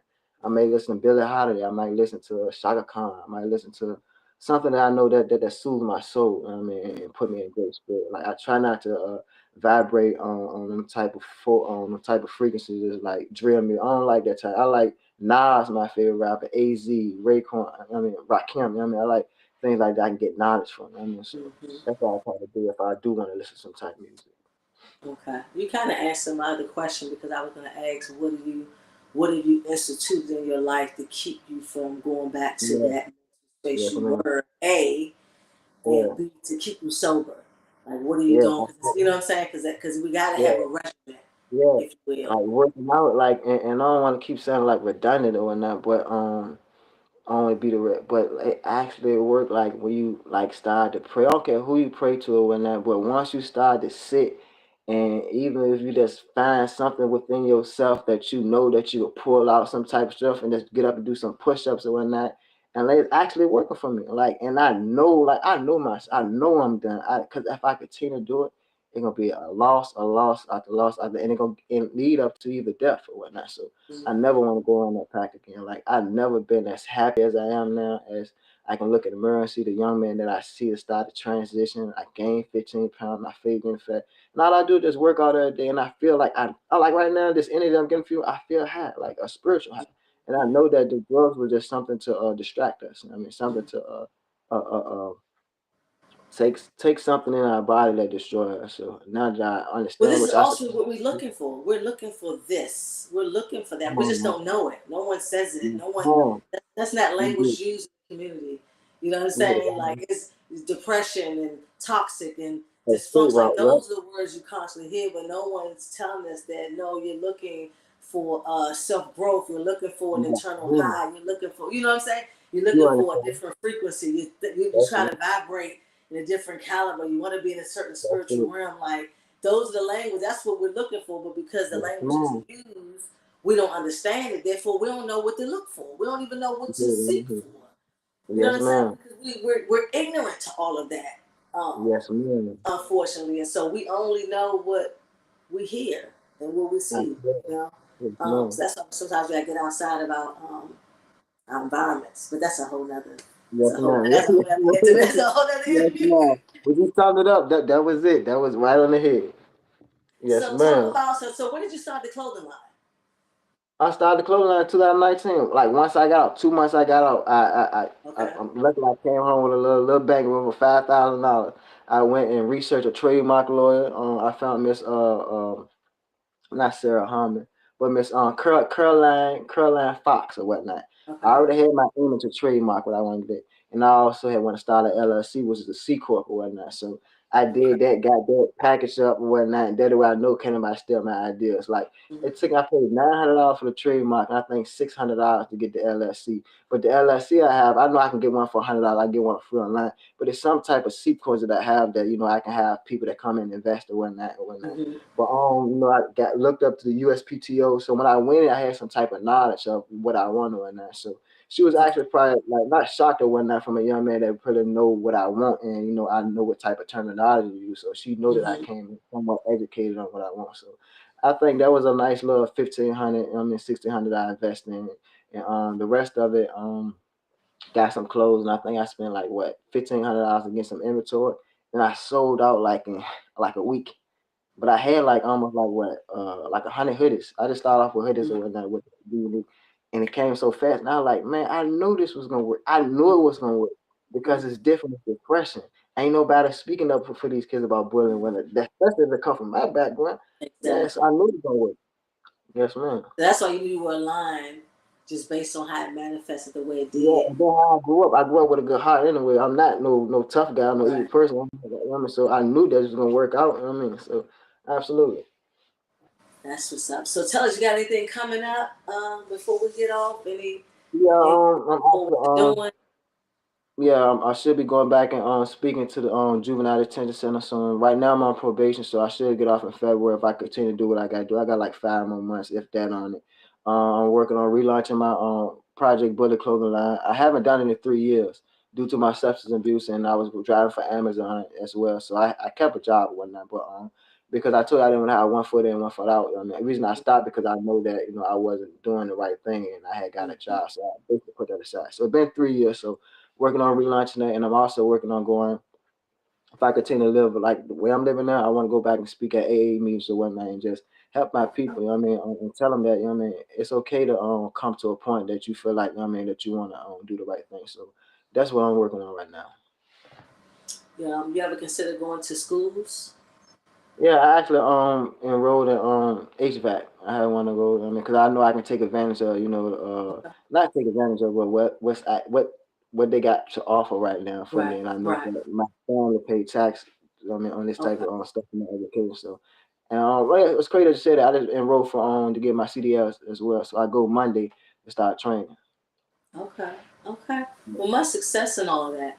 I was Thank you actually so referring much. to going to schools and Yes, ma'am. speak at schools. I Yes, think ma'am. that I think that's a lane for you. Um, I think rec centers is a Yeah, space. absolutely. Yeah, I love Boys and Girls Clubs. I grew up in it. Yeah. Mhm. Wow. Yeah, yes, ma'am. Yeah, I think that's a space for you too. I feel that connected with your movement Yes, is ma'am. propel you. Um, yeah, it's gonna be like a springboard, right? So it's almost like doing it in conjunction. And I'm not trying to overwhelm you. Um, Absolutely. I'm great. Yes, with all ma'am. joy, I'm getting the feeling of um, speaking within the community. Absolutely.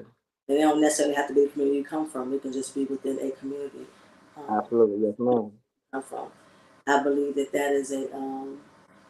I believe there's a space for you. Yes, ma'am. Like, look, it's already allotted. Like your name is already on the chair. You just Yes, ma'am. Yes, yeah, ma'am. gotta put the necessary steps into place to do that. Um, is there anything else you want to mention before we end? I like to end off with a short story. Yes, Um, ma'am. anything else you want to mention before we go? No, I'm just glad that I had this interview with you. It was wonderful. and like I get this now. I know you got your own. You got a great style interview. Like Oprah Winfrey, she's a great interview. Candace Owens is a great interview. Miss what's the girl who always my homegirl, man. But those two people I can't think about. Miss Tasha K or whatnot. They got their own style, Oh, but okay. you got this unique energy that you can just feel people energy. You can you just tapped in. So I feel great. I feel high right now. I feel rejuvenated. And thank you for having me and whatnot. But I'm grateful. Blessings to you and yours. I appreciate you sharing that. Yes, ma'am. No, not think, I know. I was Mm-hmm. sharing with a friend of mine the other day, because this idea came about years back. And my husband, my family, we just got our hands into so much. Yes, Um, ma'am. that I kind of, jumped out there and I was like, it's kind of too busy for that. Like. And so, but I was Mm-hmm. telling a friend of mine the other day, I said, then wasn't the time. Now is the time. One more time. Uh, Then wasn't the time, Then but now. wasn't the time. Now is the time. I'm glad I took the baby steps I did. Right. Mm. Come I'm on, glad I man. did, put the wheels in motion, so to speak. But I just texted a few days ago. I was like, then wasn't the time. Now is the time. That's a And great so, quote. yeah. So I'm assured that things have aligned itself for Mm-hmm. now. So I think that the way it's going is how it was expected to go. So you believe We're things an happen hour for and a 30 reason? minutes. Say it again. You believe things happen for a reason? Oh, absolutely. I don't believe in Okay. coincidences. So just Yes, yeah. ma'am. Absolutely. I know. I don't even believe I know. I know Yes, everything ma'am. happens for a reason. I know that's debatable, and I'm willing to debate anybody with that.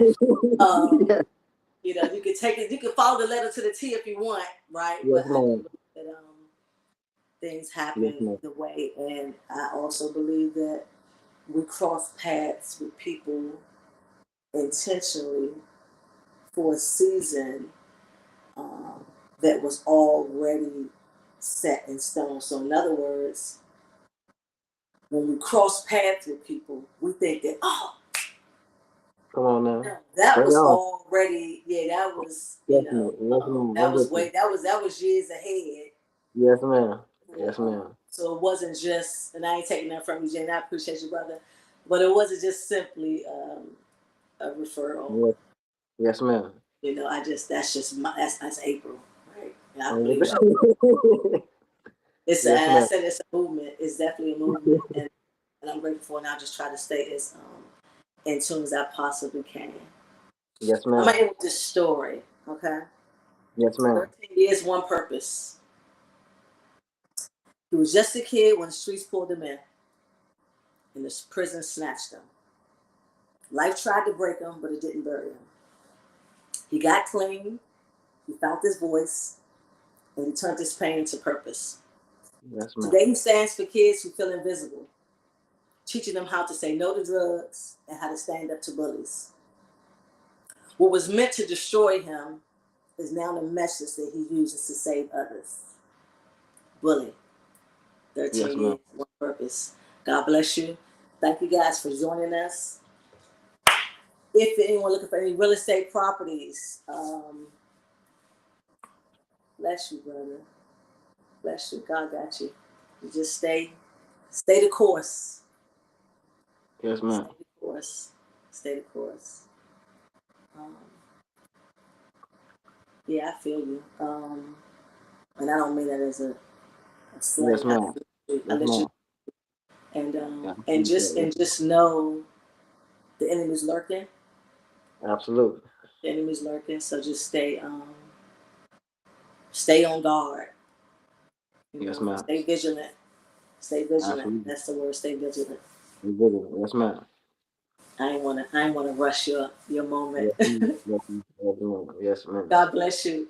Anyone Thank looking you for so any real much. estate properties in DC, Maryland, Virginia, Florida, or Georgia, investment properties looking to sell or purchase, Davis Development, you can reach out to me directly. Look for any rental properties, whether it's short-term lease, long-term lease, that is AirDDG, you can reach out to me. You want any electrical service, whether it be residential or commercial, that's Sendell Systems, you can reach out to me. Look for any athletic apparel, bully, yeah, he coming back. Yes, Being Power, ma'am. my 17-year-old son. You reach out to me, Being Power Clothing. These are all businesses that are by us, that are for us. and everything we do is to push the culture. Peace, brother. I'm sure we will cross paths again. Yes, ma'am. Stay Yes, connected. ma'am. Okay. Thank you Thank you guys for so your much. time and your patience. Thank Okay. you so much.